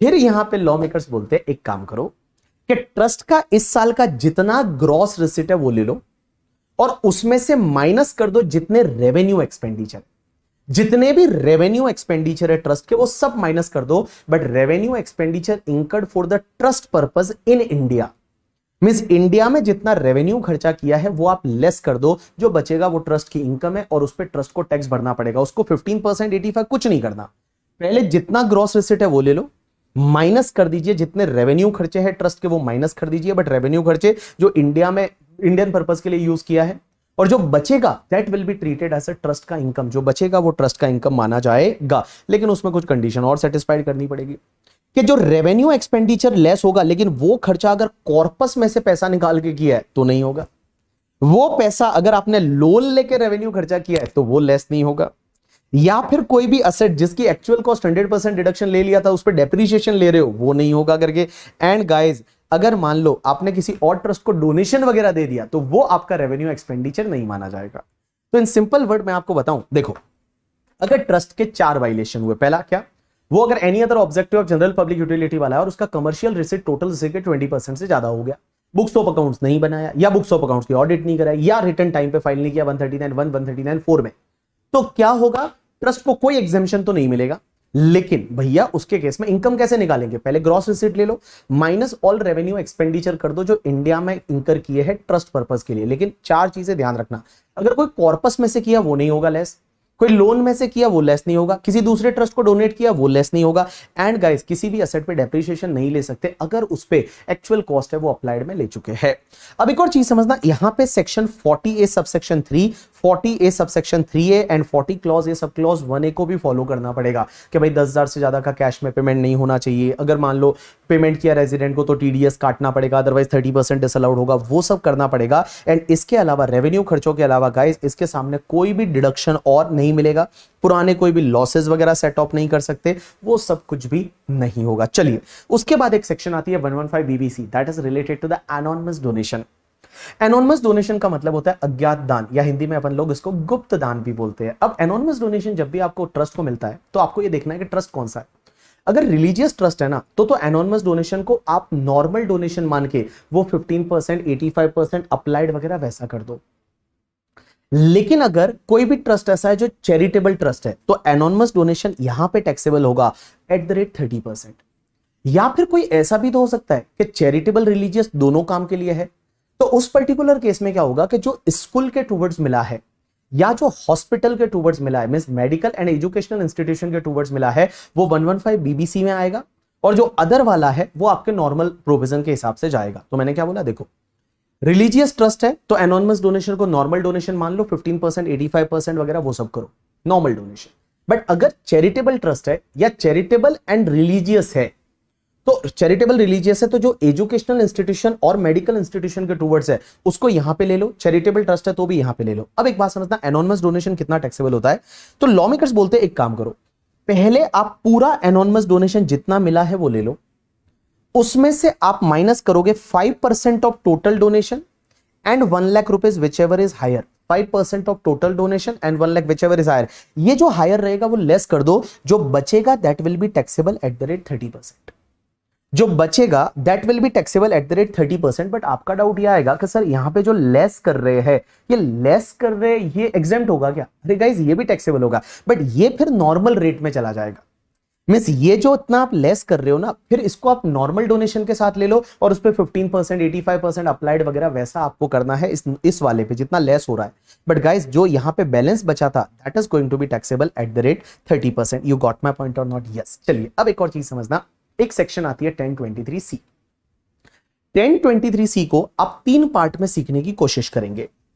1023C क्या बोलती है? सबसे पहला कि पहला पॉइंट में यह बोलेगी कि अगर कोई भी गवर्नमेंट हॉस्पिटल है या गवर्नमेंट एजुकेशनल इंस्टीट्यूशन है, government hospital, government educational institution किसको बोलेंगे? कि जिसका टोटल रिसिट होता है ना उसमें 50% से ज्यादा गवर्नमेंट ग्रांट मिला है, मींस उसकी टोटल रिसिट में 50% से ज्यादा गवर्नमेंट ग्रांट मिला है, that is called government school, government hospital. Guys government school, government hospital का जो भी इनकम होगा ना वो पूरा एग्जेम्प्ट है, इनको कोई भी रजिस्ट्रेशन की जरूरत भी नहीं पड़ती। There is no register, no approval, उनकी इनकम एग्जेम्प्ट है। दूसरा एक सेक्शन होता है that is the 1023C 111AD and 111AE, 111AD and 111AE। ये सेक्शन ये बोलता है कि अगर कोई छोटे छोटे एजुकेशनल इंस्टीट्यूशन है या छोटे छोटे हॉस्पिटल है जिनका ग्रॉस रिसिट है वो पूरे साल का मिला के 5 लाख से ज्यादा नहीं है, एंड उनका मेन पर्पस एजुकेशन है, main purpose philanthropic purpose hospital वगैरह है, उनका प्रॉफिट मोटिव नहीं है, there is no motive of profit, there is not for the profit purpose, तो गाइज उनकी इनकम पूरी एग्जेम्प्ट है, लेकिन इनको भी रजिस्ट्रेशन कराने की जरूरत नहीं है। There is no registration at all, no registration. देखो मैंने क्या बोला कि अगर कोई एजुकेशनल इंस्टीट्यूशन है या मेडिकल इंस्टीट्यूशन है, हॉस्पिटल है और जिनका gross receipt up to 5 crore है एंड देयर प्रॉफिट पर्पस नहीं है, तो उनको कोई रजिस्ट्रेशन कराने की भी जरूरत नहीं, वो 15-85% कुछ भी नहीं, पूरा इनकम एग्जेम्प्ट है। लेकिन मान लो कोई इंस्टीट्यूशन ऐसी है जिसका एक हॉस्पिटल भी चलता है, एक स्कूल भी चलता है, हॉस्पिटल का ग्रॉस रिसिट 3 करोड़ है, स्कूल का 3 करोड़ है, total 6 crore, can they claim this exemption? Answer is no, because दोनों का एग्रीगेट मिला के 5 करोड़ से ज्यादा हो गया, तो फिर ये वाली एग्जेम्पशन क्लेम नहीं कर सकते। ये वही लोग कर सकते हैं जो aggregate gross receipt from hospital, educational institution मिला के अप टू 5 करोड़ होना चाहिए। अब एक बात समझना, एक तीसरी कैटेगरी आती है। तीसरी कैटेगरी ये बोलती है कि भाई साहब अगर कोई ऐसा एजुकेशनल इंस्टीट्यूशन है, ऐसा कोई हॉस्पिटल्स वगैरह है जो इसमें भी कवर नहीं होता, इसमें भी कवर नहीं होता, मींस ना तो गवर्नमेंट है ना छोटा छोटा बड़ा हॉस्पिटल है, जैसे मान लो टाटा मेमोरियल है, जो कैंसर हॉस्पिटल है, या ऐसे जो है हॉस्पिटल जैसे रिलायंस का जो है कोकिलाबेन धीरूभाई अंबानी हॉस्पिटल, जो बड़े बड़े हॉस्पिटल्स वगैरह है, तो वो इसमें भी नहीं आ रहे, इसमें भी नहीं आ रहे, तो उनके केस में क्या होगा? तो लॉ मेकर्स बोलते हैं उनके केस में फिर यहां पे एग्जेम्पशन इन सेक्शन में मिलेगी 1023C क्लॉज नंबर 4, 5, 6, 6A में। लेकिन इसके लिए इनको अप्रूवल लेना पड़ेगा, इसके लिए इनको अप्रूवल लेना पड़ेगा, इनको रजिस्ट्रेशन कराना पड़ेगा, और अप्रूवल और रजिस्ट्रेशन का सिनेरियो सेम वैसा ही चलेगा जैसा मैंने 12AB के लिए पढ़ाया था कि कन्वर्जन के केस में क्या होगा, न्यू के केस में क्या होगा, आफ्टर 5 ईयर क्या होगा, जो मैंने पढ़ाया था ना वो का वो। तो इनको अप्रूवल लेना पड़ेगा, इनको रजिस्ट्रेशन लेना पड़ेगा, इनको रजिस्ट्रेशन कराना पड़ेगा, CIT PCIT से अप्रूवल लेना पड़ेगा। अब आपका डाउट यह आएगा कि सर एक बात बताइए, इनको रजिस्ट्रेशन की जरूरत नहीं, इनको भी जरूरत नहीं, बट इनको रजिस्ट्रेशन लेना पड़ेगा। Answer is yes. और इन्होंने अगर रजिस्ट्रेशन ले लिया तो फिर इनको एग्जेम्पशन कैसे मिलेगी पता है? सेम वैसी की वैसी मिलेगी जैसा अपन नॉर्मल ट्रस्ट में पढ़ रहे थे। मींस 15% आप स्टैंडर्ड डिडक्शन ले लीजिए, बाकी वाला 85% उसमें से अप्लाइड करिए, जो अपन ने वहां पढ़ा हुआ है ना वैसा का वैसा आपको सेम डिट्टो वैसा का वैसा है आज की डेट में। तो आपका डाउट ये रहेगा कि सर मान लो हमने कोई एजुकेशनल इंस्टीट्यूशन वगैरह कोई ट्रस्ट बनाया, तो हम रजिस्ट्रेशन कहां ले? हम 12AB में ले या फिर हम 1023C क्लॉज नंबर 4, 5, 6, 6A में ले? गाइस आप दोनों में से कहीं भी ले सकते हो, इट्स योर चॉइस। कंप्लीटली आज की डेट में आपके पास चॉइस है। आप चाहो तो 12AB में ले लो, आप चाहो तो यहां पे ले लो। और गाइस वहां पे एक सेक्शन ये बोलती है कि अगर आप 12AB में भी रजिस्टर्ड हो और आप यहां पे भी रजिस्टर्ड हो तो उस पर्टिकुलर केस में 12AB का रजिस्ट्रेशन है वो इनऑपरेटिव हो जाएगा, और अगर वहां पे वापस आपको ऑपरेटिव कराना है तो ये इनऑपरेटिव हो जाएगा। तो इन सिंपल वर्ड में आपको बताऊं दोनों म्यूचुअली एक्सक्लूसिव है। मींस ये वाली section 1023C clause number 4, 5, 6, 6A and 12AB is a mutual exclusive. आज की डेट में ट्रस्ट या तो उधर रजिस्ट्रेशन ले ले या फिर इधर अप्रूवल ले, वो दोनों जगह रजिस्ट्रेशन अप्रूवल है वो नहीं ले सकता है। यू गॉट माई पॉइंट और नॉट? यस। इसके आगे कुछ केस लॉज दे रखे हैं, चलिए एक एक केस लॉ डिस्कस करते हैं। सबसे पहला केस लॉ है new naval educational society 2022, supreme court का जजमेंट है। अब एक बात समझना, यहां पे ऊपर जो मैंने बताया था, यहां पे अगर मैं 10 की बात करूं तो यहां पे देखिए हर जगह क्या लिखा हुआ है कि यहां पे आपका जो है वो एजुकेशनल या हॉस्पिटल जो होता है institution, that should be wholly solely for the educational और मेडिकल पर्पज होना चाहिए।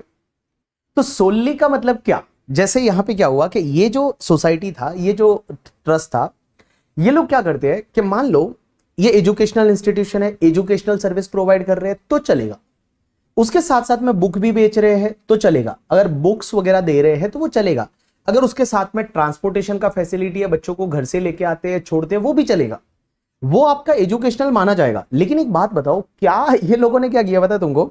अपनी जो प्रीमाइसेस है वो किसी को भाड़े पे दे दी, अपनी जो प्रीमाइसेस है वो किसी को लेट आउट कर दी, भाड़े पे दे दी, तो क्या भाड़ा आ रहा है वो सोनली एजुकेशनल पर्पस माना जाएगा? Answer is no, that will not be treated as a solely educational purpose, और उसमें फिर एग्जेम्पशन नहीं मिलेगा। यू गॉट माय पॉइंट और नॉट? यस। चलिए उसके बाद में नेक्स्ट पॉइंट आता है Ahmedabad urban development authority and others 2022 supreme court का जजमेंट। इस केस में ये बोला गया कि सर एक बात बताइए, जो एनी अदर मोड ऑफ वहां पे जो था ना कि any other objective of general public utility, उसमें जो कमर्शियल रिसिट है वो टोटल रिसिट के 20% से ज्यादा नहीं होना चाहिए। बट कमर्शियल रिसिट कैसे पता चलेगा ये कमर्शियल एक्टिविटी है या नहीं है? तो इन्होंने बोला दैट केस टू केस है वो एओ डिसाइड करेगा।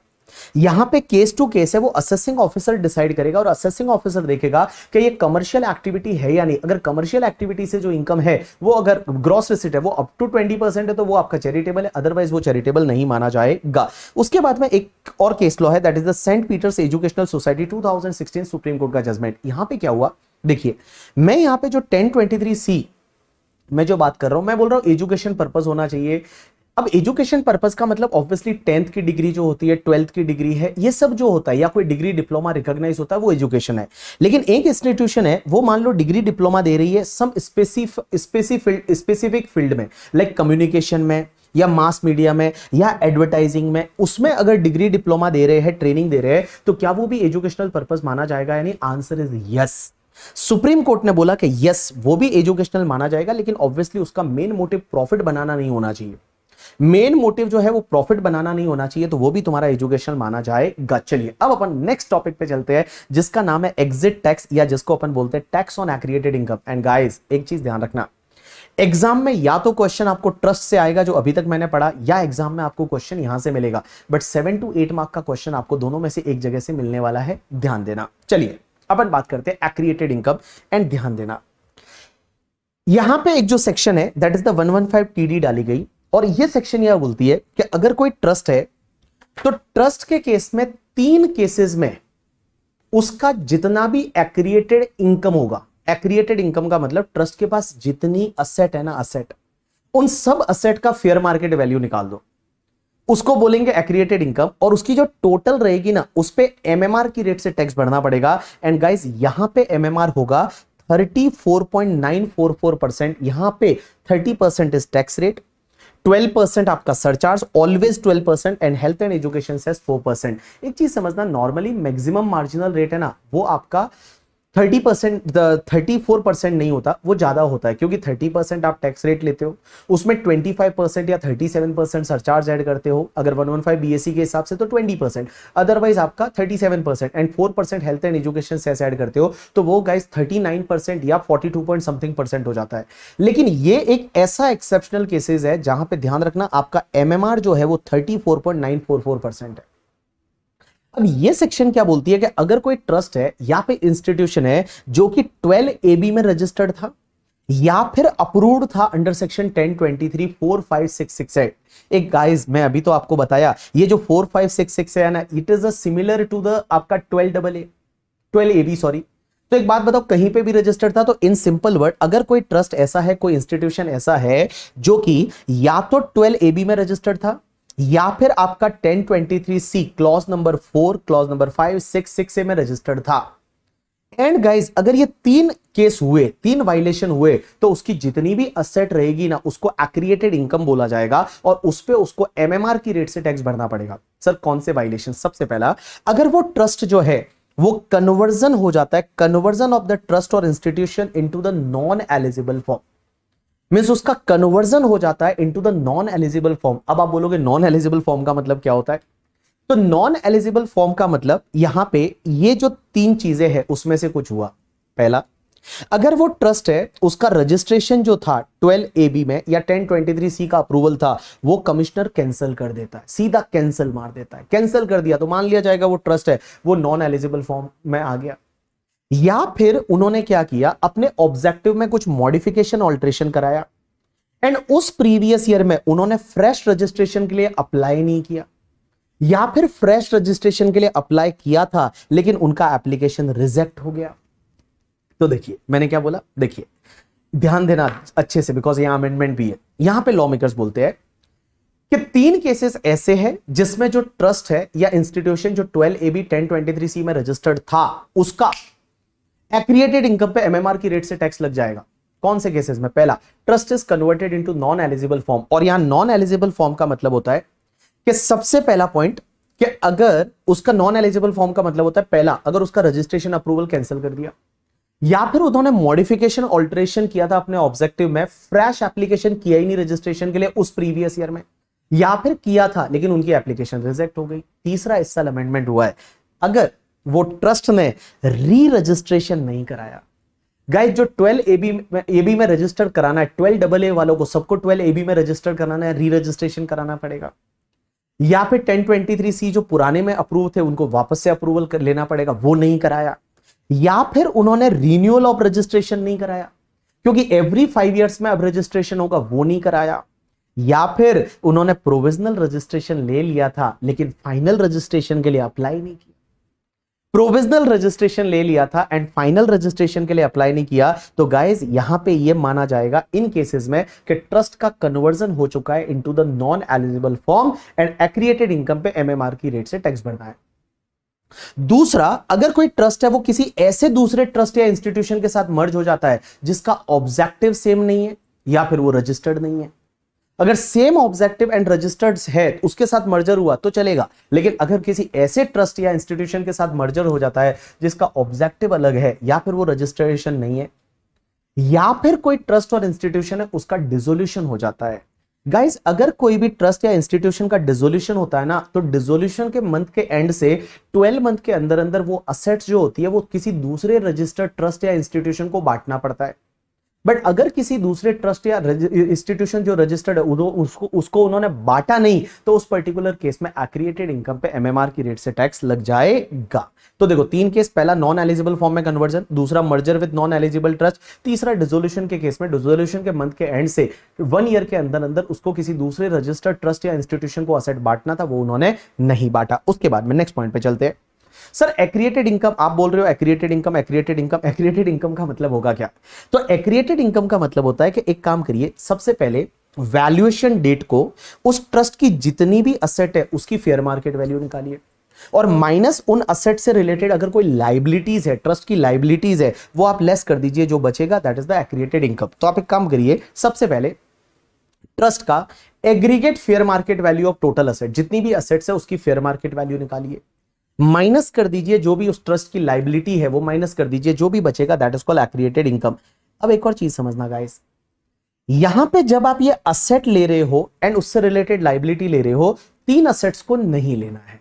पहला, अगर कोई असेट ऐसी है जो आपने एग्रीकल्चर इनकम से एक्वायर की थी, बिकॉज एग्रीकल्चर इनकम तो ऐसे भी एग्जेम्प्ट होती है ना यार, तो एग्रीकल्चर इनकम से कोई असेट एक्वायर की थी उसको आपको कंसिडर नहीं करना है। दूसरा, अगर कोई असेट ऐसी है जो आपने एक्वायर की थी between from the date on which trust was created, मतलब ट्रस्ट जिस दिन क्रिएट किया था उस दिन से लेके, और जिस दिन ट्रस्ट का रजिस्ट्रेशन इफेक्टिव हुआ, मतलब जिस ईयर में ट्रस्ट का रजिस्ट्रेशन 12AB का या 1023C का इफेक्टिव हुआ, उससे पहले पहले, मतलब जो भी असेट एक्वायर की हुई है वो आपको नहीं लेनी, क्योंकि भाई उस इनकम पे तो आपने ऑलरेडी टैक्स भर दिया होगा ना। एंड तीसरा, डिसोल्यूशन के मंथ के एंड से 12 मंथ के अंदर अंदर जो असेट किसी दूसरे ट्रस्ट को आपने बांट दी है वो असेट्स भी आपको नहीं लेना है। अब क्वेश्चन ये आता है, सर आप बोल रहे हो कि ये जो भी असेट्स रहेगी इसकी फेयर मार्केट वैल्यू जो लेनी है वो वैल्यूएशन डेट को लेनी है। वैल्यूएशन डेट का मतलब क्या होता है? तो देखो, अगर conversion into the non eligible form होता है, अगर रजिस्ट्रेशन कैंसिल कर दिया तो कैंसिलेशन की डेट है वो वैल्यूएशन डेट है। अगर मॉडिफिकेशन ऑल्टरेशन हुआ तो मॉडिफिकेशन की डेट है वो वैल्यूएशन डेट है। अगर ट्रस्ट ने री रजिस्ट्रेशन नहीं कराया या रिन्यूअल नहीं कराया या फाइनल रजिस्ट्रेशन के लिए अप्लाई नहीं किया, तो जब उसका पुराना रजिस्ट्रेशन कंप्लीट हो रहा है, means last date of making the application, means re registration के लिए या फिर आपका रिन्यूअल के लिए या फिर फाइनल रजिस्ट्रेशन के लिए, जो लास्ट डेट थी ना एप्लीकेशन की, वो लास्ट डेट है वो आपकी वैल्यूएशन डेट मानी जाएगी। अगर ट्रस्ट किसी और ट्रस्ट के साथ मर्जर हो जाता है, गलत ट्रस्ट के साथ, तो मर्जर की डेट है वैल्यूएशन डेट। और डिसोल्यूशन के मंथ के एंड से 12 मंथ के अंदर अंदर अगर असेट नहीं बांटी तो जो डिसोल्यूशन की डेट है वो आपकी वैल्यूएशन डेट मानी जाएगी। अब एक और चीज समझना, अगर ट्रस्ट का इस साल इनकम नहीं है, इनकम टैक्स नहीं बन रहा, बट ट्रस्ट का रजिस्ट्रेशन वगैरह कैंसिल हो गया, तो क्वेश्चन ये आता है कि क्या उनको ये एक्रिएटेड इनकम पे एग्जिट टैक्स भरना पड़ेगा? Answer is yes Babu, exit tax तो भरना ही पड़ेगा, ये मैंडेटरी है। अब एक और चीज समझना, अगर आपने किसी असेट पे एग्जिट टैक्स ऑलरेडी भर दिया है एफएमवी पे, तो आगे जाके जब उस असेट को बेचोगे तो जो एफएमवी पे आपने टैक्स भरा है वही उसकी कॉस्ट ऑफ एक्विजिशन बन जाएगी for the purpose of calculating capital gain. अब क्वेश्चन ये आता है कि सर आप ये एग्जिट टैक्स बार बार बोल रहे हो, ये एग्जिट टैक्स हमको भरना कब तक है गवर्नमेंट को? ये एक्रिएटेड इनकम पे टैक्स, एग्जिट टैक्स भरना कब तक है? ये एग्जिट टैक्स आपको पे करना पड़ेगा with in 14 days. But 14 days कहां से काउंट होंगे? 14 डेज कहां से काउंट होंगे? तो देखो, अगर ट्रस्ट का conversion into non eligible form में हो जाता है, उसका रजिस्ट्रेशन कैंसिल हो गया, अगर कैंसिल हो गया तो कैंसिलेशन के अगेंस्ट में आप आईटेट में जा सकते हो। अगर आईटेट में जाते हो तो आईटेट में जाने का टाइम लिमिट कितना होता है? 60 डेज होता है। अगर आप आईटेट में गए नहीं, तो आईटेट में नहीं गए तो जैसे ही आईटेट में जाने का 60 डेज टाइम लिमिट एक्सपायर हो जाता है, वहां से 14 डेज के अंदर अंदर आपको टैक्स भरना है। लेकिन अगर आप आईटेट में चले गए, अगर आप आईटेट में चले गए तो जब ऑर्डर आएगा कैंसलेशन के, भाई कैंसलेशन सही हुआ था, कैंसलेशन है वो लेजिटिमेट कैंसलेशन था, तो कैंसलेशन का जो ऑर्डर आएगा आईटेट से या कोई कोर्ट से, तो जैसे ही ऑर्डर आया उस ऑर्डर की डेट से 14 डेज के अंदर अंदर आपको ये टैक्स भरना पड़ेगा। दूसरा, अगर मान लो आपका रजिस्ट्रेशन है, वो रजिस्ट्रेशन में आप कुछ मॉडिफिकेशन करते हो, मॉडिफिकेशन ऑल्ट्रेशन करते हो ऑब्जेक्ट में, तो मॉडिफिकेशन ऑल्ट्रेशन करते हो तो उस प्रीवियस ईयर में रजिस्ट्रेशन कराना है, री रजिस्ट्रेशन। बट मान लो उस प्रीवियस ईयर में, देखो वहां पे टाइम लिमिट मॉडिफिकेशन केस में 30 डेज में एप्लीकेशन करने का है, लेकिन यहां पे बोला हुआ है कि उस प्रीवियस ईयर के एंड तक भी एप्लीकेशन कर दिया तो चलेगा। बट मान लो उस प्रीवियस ईयर के एंड तक आपने एप्लीकेशन नहीं किया, तो जैसे ही प्रीवियस ईयर आपका एंड हो जाएगा उसके 14 डेज के अंदर अंदर आपको टैक्स भरना है। लेकिन आपने री रजिस्ट्रेशन के लिए एप्लीकेशन किया था, मॉडिफिकेशन के केस में, ऑल्टरेशन के केस में, ऑब्जेक्टिव में, बट सीआईटी ने क्या किया, उसको रिजेक्ट कर दिया।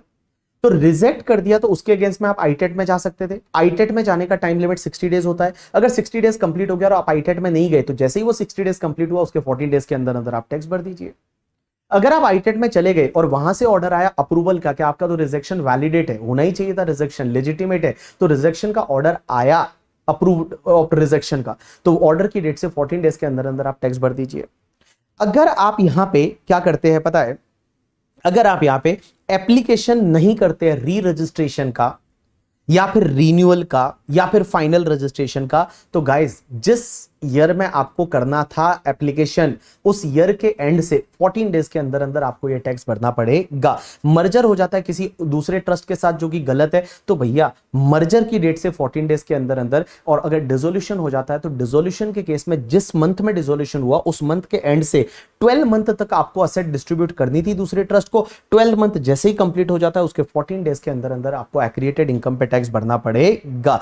अगर मान लो आपने नहीं किया तो 15th डे से आप एक तो असेसी इन डिफॉल्ट बन जाओगे और आपको 100% तक पेनल्टी लग सकती है टैक्स का, एंड उसके साथ साथ 15 डेज से आपको 1% per month part of the month की रेट से इंटरेस्ट भी लगेगा जितना टैक्स आपने पे नहीं किया। अब एक बात बताओ, यहां क्वेश्चन आता है कि ट्रस्ट की सर एक्रिएटेड इनकम पे टैक्स भरना है। एक्रिएटेड इनकम आप बार बार बोल रहे हो कि एफएमवी ऑफ असेट ले लो माइनस लायबिलिटी लेस कर दो, बट असेट की एफएमवी निकालनी कैसी है, कैसे निकालनी है?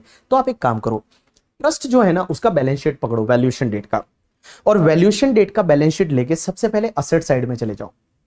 असेट साइड में जितनी भी असेट है उसकी फेयर मार्केट वैल्यू निकालनी है, जितनी भी असेट है उसकी फेयर मार्केट वैल्यू निकालनी है, लेकिन दो असेट्स को आप छोड़ दो।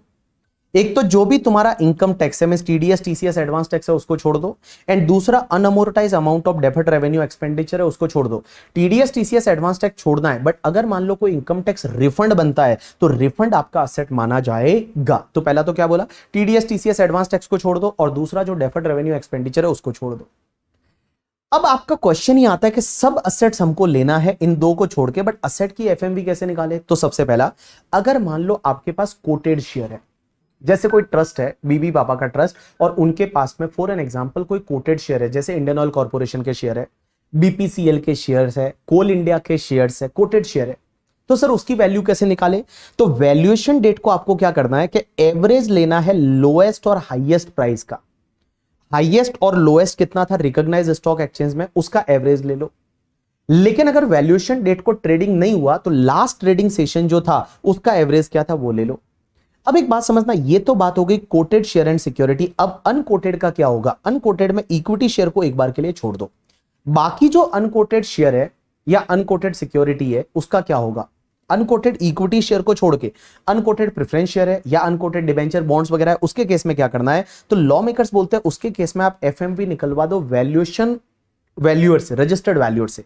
आप एक काम करिए, मर्चेंट बैंकर या अकाउंटेंट से आप वैल्यूएशन रिपोर्ट ले लो। मर्चेंट बैंकर या जो अकाउंटेंट होता है चार्टर्ड अकाउंटेंट, उससे आप वैल्यूएशन एफएमवी का रिपोर्ट ले लो। जो अनकोटेड डिबेंचर है, अनकोटेड बॉन्ड्स है, अनकोटेड प्रेफरेंस शेयर है उनके लिए।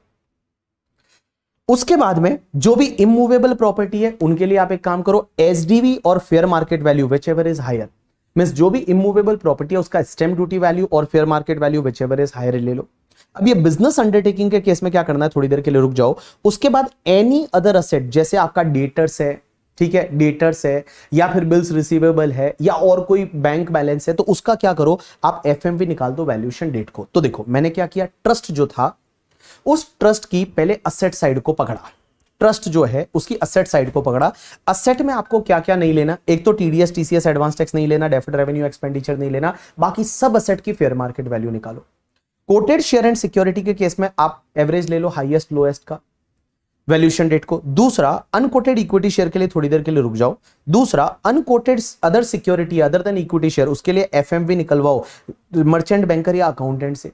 उसके बाद में इमूवेबल प्रॉपर्टी में SDV FMV whichever is higher, and guys any other asset के लिए आप एफएमवी ले लो।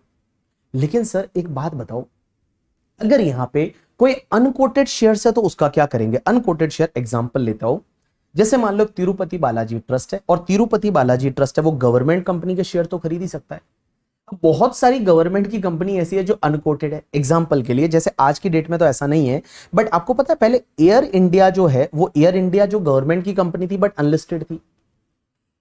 एयर इंडिया जो है वो गवर्नमेंट की कंपनी थी बट अनलिस्टेड थी। अब एयर इंडिया के जो शेयर है वो मान लो तिरुपति बालाजी ट्रस्ट के पास है, तो उसकी वैल्यू कैसे निकाले? तो सिंपल सी बात है, एयर इंडिया की आप इंट्रिंसिक वैल्यू निकाल दो। क्या निकाल दो? Intrinsic value. एयर इंडिया की बैलेंस शीट लो, उस एयर इंडिया की बैलेंस शीट की इंट्रिंसिक वैल्यू निकाल दो, जो भी वैल्यू आती है divide by total share air India के कितने हैं और मल्टीप्लाई बाय ट्रस्ट के पास कितने शेयर है, तो उस इक्विटी शेयर की वैल्यू आ जाएगी अनलिस्टेड इक्विटी शेयर की। तो कैसे करने का देखिए, सबसे पहले आप एयर इंडिया को पकड़ो, एयर इंडिया की जितनी भी असेट्स है उसकी बुक वैल्यू ले लो। एयर इंडिया की जितनी भी असेट साइड में असेट है उसकी बुक वैल्यू ले लो, बट कवर्ड इन बी को छोड़ के, means share, security, jewellery, drawing, painting, sculpture, archaeological collection, any other work of art and Boolean, जो मैंने अदर सोर्सेज में असेट बताई थी उनको छोड़ के बाकी कोई असेट है, जैसे एयर इंडिया का डेटर्स है, एयर इंडिया का स्टॉक है, एयर इंडिया की ऐसी कोई असेट है, उसके लिए आप क्या करो, बुक वैल्यू ले लो। बट इसमें भी टीडीएस टीसीएस एडवांस टैक्स नहीं लेना। एंड गाइस बी मतलब जितने भी आपके पास bullion, jewellery, precious stone, artistic work है, उनके लिए आप एक काम करो, फेयर मार्केट वैल्यू ले लो इस रूल के हिसाब से। तो एयर इंडिया के पास अगर कोई share, security, jewellery, drawing, painting, sculpture, archaeological collection, any other work of art या बुलियन है, तो उसकी फेयर मार्केट वैल्यू निकालोगे इस रूल के हिसाब से, इस रूल के हिसाब से। उसके बाद में जो भी असेट रहेगी एयर इंडिया की, वो आपको सॉरी जो भी लाइबिलिटीज रहेगी एयर इंडिया की, वो आप बुक वैल्यू पे लेस कर दो। बट लाइबिलिटीज में इक्विटी शेयर कैपिटल नहीं लेना है, डिविडेंड जो सेट अपार्ट किया वो नहीं लेना है, रिजर्व एंड सरप्लस नहीं लेना, बट डेप्रिसिएशन रिजर्व है तो आपको लेना है, प्रोविजन फॉर टैक्स नहीं लेना, uncertain liability and contingent liability नहीं लेना, divide by total paid up share capital air India की कितनी है वो ले लो, और मल्टीप्लाई बाय ट्रस्ट के पास कितना कैपिटल है उससे मल्टीप्लाई कर दो, तो एयर इंडिया के जो इक्विटी शेयर अनलिस्टेड ट्रस्ट के पास है उसकी वैल्यू आ जाएगी। अब एक और चीज समझना, अगर कोई ट्रस्ट है उसके पास कोई बिजनेस अंडरटेकिंग है, अंडरटेकिंग, बिजनेस अंडरटेकिंग का मतलब होता है कि ट्रस्ट का मान लो कोई इंसिडेंटल बिजनेस है, एग्जांपल के लिए अपन ने इस्कॉन टेंपल का लिया था, इस्कॉन टेंपल का बुक का बिजनेस, वो इंसिडेंटल है, तो उसकी वैल्यू, उस बिजनेस एंटिटी की वैल्यू कैसे निकालोगे? ए प्लस बी माइनस एल। ए का मतलब असेट्स की बुक वैल्यू ले लो, बट वो share, security, jewellery, drawing, painting, sculpture, archaeological collection, any other work of art, उसका क्या लेना है आपको, लाइक फेयर मार्केट वैल्यू, और लाइबिलिटीज आप बुक वैल्यू पे लेस कर दो उस बिजनेस अंडरटेकिंग की, तो उस बिजनेस अंडरटेकिंग की वैल्यू आ जाएगी। अब एक बात समझना, जो ट्रस्ट है तिरुपति बालाजी ट्रस्ट, उसकी जो लाइबिलिटी साइड में जो लाइबिलिटी है उसको कौन सी वैल्यू पे लेना है? तो लाइबिलिटीज को आपको यहां पे बुक वैल्यू पे लेना है। लेकिन लाइबिलिटीज में क्या क्या नहीं आएगा? एक तो जो भी ट्रस्ट का कैपिटल फंड है या कॉर्पस फंड है, एक्यूमुलेटेड फंड है, वो लाइबिलिटी नहीं है। दूसरा, रिजर्व एंड सरप्लस नहीं आएगा, प्रोविजन फॉर टैक्स नहीं आएगा, अनसर्टेन लाइबिलिटीज का प्रोविजन नहीं आएगा, एंड कंटीजेंट लाइबिलिटी नहीं आएगा। तो आपको एक्रिएटेड इनकम कैसे निकालना है? तिरुपति बालाजी ट्रस्ट ले लीजिए, ट्रस्ट की असेट साइड जितनी भी है, असेट्स की फेयर मार्केट वैल्यू ले लीजिए, लाइबिलिटीज को बुक वैल्यू पे लेस कर दीजिए, जो भी बचेगा दैट इज कॉल्ड एक्रिएटेड इनकम, और उस पे एमएमआर की रेट से टैक्स भरना पड़ेगा। यू गॉट माय पॉइंट और नॉट? यस। तो गाइज यहां पे आपका चैरिटेबल एंड रिलीजियस ट्रस्ट का रिवीजन कंप्लीट होता है। मैंने मेरा 100% दिया है, और मैं आपको बता दूं, ये जो रिवीजन लेक्चर मैं रिकॉर्ड कर रहा हूं वो होली वाले दिन कर रहा हूं, जिस दिन होली है, in the month of the March 2024 में। आपको बहुत बार ऐसा लगता होगा कि लाइक जो प्रोफेसर है शायद उनके लिए तो इतना स्ट्रगल नहीं रहता होगा, उनका क्या है, बहुत बार बच्चे बोलते हैं ना एक ही बैच पढ़ाया उसके बाद वही तो बच्चे पेन ड्राइव खरीदते हैं। ऐसा नहीं है। मैं आपको बताऊं, जितनी मेहनत आप करते हो ना, आई प्रॉमिस यू कि उतनी ही मेहनत हम भी करते हैं। जिस हिसाब से आपके लिए रिवीजन लेक्चर रिकॉर्ड करते हैं, जिस हिसाब से आपके लिए बुक बनाते हैं, हम हमारा बेस्ट ट्राई करते हैं, आरटीपी देते हैं, एमटीपी देते हैं, आरटीपी के रिवीजन लेक्चर दिए हैं आपको, तो उसमें बहुत मेहनत लगती है, और जो बुक्स बनाते हैं उसमें बहुत मेहनत लगती है। और जो बंदा अगर बुक बनाता है, देखो किसी और से कॉपी मारना is very easy, but if you are making your book तो उसमें बहुत टाइम लगता है, बहुत मेहनत लगती है। कहाँ पे क्या पॉइंट आएगा, कैसे उसका इंटरलिंक होगा, बहुत सारी चीज़ें वैसी रहती है जिसमें लाइक यू नो दैट मेहनत लगती है, टाइम देना पड़ता है। तो मैं यही आपसे बोलना चाहूँगा कि आपको ये लगता हो कभी करके कि नहीं यार इनके लिए तो बहुत ईजी है, ऐसा नहीं है। जितनी मेहनत आपकी है उतनी ही मेहनत हमारी है। लेकिन एक चीज़ है कि जब आप कुछ भी ऐसा करते हो, मेहनत करते हो, और उसके बाद आपको अगर पॉजिटिव रिजल्ट मिलता है तो आपको बहुत अच्छा लगता है। और मैं बताऊँ, मेरे लिए पॉजिटिव रिजल्ट यही रहता है कि जब आप क्लियर कर जाओगे सीए, वो मेरे लिए सबसे पॉजिटिव रहता है, मुझे बहुत अच्छा लगता है। एंड मैं मेरी बात करूँ, I am not that type of, मैं भाई रैंकर नहीं था, मैं नॉर्मल स्टूडेंट था, नॉर्मल, मैं हार्डवर्कर था। देखो दो तरह के लोग होते हैं, एक होते हैं जो बहुत स्मार्ट रहते हैं, बहुत लाइक दिमाग से एकदम क्लास स्मार्ट करके, ठीक है, थोड़ा सा पढ़ के ही उनको याद हो जाता है, बट मैं वैसा नहीं था। मैं पहले तो अगर मैं बताऊं कि इन द 10th स्टैंडर्ड मेरा सेकंड डिवीजन था। 10th स्टैंडर्ड से पहले मेरी लाइफ में कभी भी मुझे फर्स्ट डिवीजन नहीं आया, मैं 60% से ज़्यादा नहीं आया। In the 11th standard I score 63%, that was first time first division in my life, and in the 12th standard I scored the 66%। सो उसके बाद में सीपीटी और पीसीसी और फाइनल, उसके बाद मुझे पता चला कि पढ़ने की वैल्यू क्या है। पहले मैं बताऊं ना, 10th तक मेरे मार्क्स नहीं आते थे बिकॉज मुझे पढ़ने की वैल्यू ही पता नहीं। मुझे लगता था यार पढ़ के क्या ही होता है ऐसे, क्योंकि मैंने उसी माहौल में रहा था। मैंने आजू बाजू के लोग वही देखे थे कि जो 5वीं 6वीं तक पढ़ते हैं, 7वीं तक पढ़ते हैं, 8वीं तक पढ़ते हैं, उसके बाद गांव चले जाते हैं, किसी सेठ की दुकान पे काम करते हैं, वहां पे 5-6 हज़ार रुपया मिल जाता है, जिंदगी निकल जाती है। हमने भी हमारे लिए वही सोचा था कि शायद वही होगा। 10वीं के बाद मेरे पापा ने तो मेरे लिए एक सूरत में एक दुकान पे देख लिया था कि वहाँ अकाउंटिंग का छोटा मोटा मैं काम करूंगा, वैसा उन्होंने सोच लिया था। मैं जब 12वीं के बाद, मतलब 12वीं के बाद जब सीए ज्वाइन करने वाला था, उससे पहले उन्होंने ये सोच लिया था कि शायद वही काम करेगा और 5-6 हज़ार 7 हज़ार 8 हज़ार रुपया उसको मिलेगा। तो मैं बताऊं लाइफ कितनी आगे बढ़ जाती है, कैसी चेंज हो जाती है। बहुत बार अपन जो चीजें सोचते नहीं ना, वो चीजें हो जाती है। तो लेकिन उसके पीछे एक चीज है, मैं सच बता रहा हूँ, मैं मेरे से ये ईमानदारी से मैं बोल रहा हूँ कि मैंने मेहनत बहुत की। मेरे को बाकी सब चीजें नहीं आती थी ज्यादा, बट मुझे एक चीज आती थी कि I was a hard working person. मैं दिन में 10 घंटे, 11 घंटे, 12 घंटे, 15 घंटे मैं पढ़ता था। जब मैंने फाइनल का एग्जाम दिया, मेरे को बैक पेन होता था और मैं, ऐसा होता था ना, मैं सो भी नहीं पाता था। अगर मैं सोता था तो मेरे को 2-3 घंटे बाद बैक पेन इतना गंदा चालू होता था, मेरे को वापस चलना पड़ता था। मैं एक जगह बैठ के पढ़ नहीं पाता था। जब मैं पढ़ता था, मुझे 2-3 घंटे से ज्यादा अगर मैं बैठता था तो इतना गंदा बैक पेन होता था भाई साहब। मैंने डॉक्टर से कंसल्ट किया, कुछ भी ठीक नहीं हुआ टिल द एग्जाम, जब तक कंप्लीट नहीं हुए तब तक। और मुझे बहुत बार रोना आ जाता था जब मैं पढ़ रहा होता था ना, और मैं क्यों नहीं पढ़ पा रहा हूँ, बैक पेन हो रहा है, मैं बैठ ही नहीं पा रहा हूँ। मैं अब प्रैक्टिकल सब्जेक्ट आप चलते चलते, कैसे मैं थियरी जब भी पढ़ता था तो मैं वो चलते चलते पढ़ लेता था। मैं ऑडिट की बुक लेके मैं चलते चलते भी पढ़ता था, मैं वॉक करता था, पढ़ता था, क्योंकि उस टाइम बैक पेन नहीं हो रहा होता है। लेकिन जब मैं बैठता था, प्रैक्टिकल सब्जेक्ट है मेरे को, अगर कॉस्टिंग, एफएम, ऐसे सब्जेक्ट, अकाउंट्स वगैरह पढ़ना है तो मैं कैसे चलते चलते पढ़ूंगा यार। ऑब्वियसली मेरे को बैठ के पढ़ना पड़ रहा है और मुझे रोना आ जाता था उस टाइम पे, जब मैं पढ़ना चाहता था बट मैं पढ़ नहीं पाता था due to the health issue. मुझे चलना ही पड़ता था फिर। तो मैं बताऊं ऐसे ऐसे दिन, बट मैं बताऊं वो बहुत ज़्यादा। उसके बाद when I qualify as a CA, तो बहुत अच्छा लगा। फिर बैक पेन भी ठीक हो गया, सब चीज़ें ठीक हो जाती है टाइम के साथ में। और फिर मैंने अच्छे से हेल्थ का भी ध्यान दिया। और तो मैं बताऊं ना, वो वर्थ था। अब मैं कभी कभी वो सोचता हूँ ना, तो मुझे वो दिन याद आते हैं यार। वो एक छोटा सा रूम जहाँ पे मैं रहता था, मेरे मामा का घर था, वहाँ जाके मैं अकेला रहता था। एक बंदा दूध देने आता था, मैं चाय बनाने के लिए दूध ले लेता था और मैं खाना खाने के लिए दूसरे मामा के घर पे जाता था।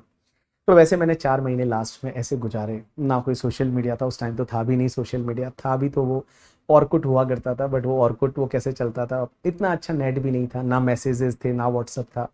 छोटा सा मोबाइल था जिस पे टेक्स्ट मैसेज जाते थे, और वो सांप वाला गेम चलता था जो लास्ट में जाते जाते वो टकरा के मर जाता था। तो ऐसी चीज़ें थी। बट मैं आज भी वो दिन याद करता हूँ ना, तो अच्छा लगता है, मतलब सच में अच्छा लगता है। मतलब ऐसा लगता है कि नहीं यार, अपन ने कुछ लाइफ में किया तो है। कुछ भी बोलो, कुछ लाइफ में किया तो है। That what I want from you. And मैं बताऊँ, आप मेरे को अपने जैसा ही समझ सकते हैं कि from where I came and today I think मैंने थोड़ा बहुत, जितना ऑब्वियसली मैंने इतना कोई बड़ा कोई अचीव किया नहीं है लाइफ में, बट जितना हो सकता था मैंने सोचा नहीं था, बट उतना मेरे को मिला है, भगवान ने इतना मुझे दिया है। So thank you, thanks to all of you. Just I want you to be a hard working person. Hard work करिए यार, मिलता है, कुछ ना कुछ मिलता है, अच्छा मिलता है, डोंट वरी। कोई ना कोई तो इस दुनिया में है जो आपको देख रहा है कि आप क्या कर रहे हो। आप अपने आप से झूठ बोल सकते हो, अपने आप से चीट कर सकते हो, लेकिन उससे तो चीट नहीं कर पाओगे। उसको पता है आप क्या कर रहे हो, 24 घंटे आपको वो चलाता है। और मैं बताऊं, लाइक उसने है ना, वो सब चीजें देख रहा है, उसने आपके लिए बहुत अच्छी चीजें बना के रखी है। इन सिंपल वर्ड एक मैं एग्जांपल लेता हूं, लाइक उन चीजों की, आप पता है आज आप पढ़ पा रहे हो, आप सीए फाइनल में हो, सीए में फाइनल में हो, ये एक इंस्ट्रूमेंट है। और ये इंस्ट्रूमेंट बजाने के लिए आपको दिया है करके, ठीक है, आपको दिया है। You have to respect your study, you have to respect that instrument. अगर आप उसको इज्जत नहीं दोगे, इस पढ़ाई को इज्जत नहीं दोगे ना, वो इंस्ट्रूमेंट भगवान किसी और को दे देगा। और मैं बताऊं, करोड़ों लोग हैं जिनको पढ़ने का मौका नहीं मिलता, आपके पास वो है। और तो उसको इज्जत दो, उसको लाइक रेस्पेक्ट दो, इन बुक्स को रेस्पेक्ट दो and just crack this exam in this attempt. Thank you, thanks a lot.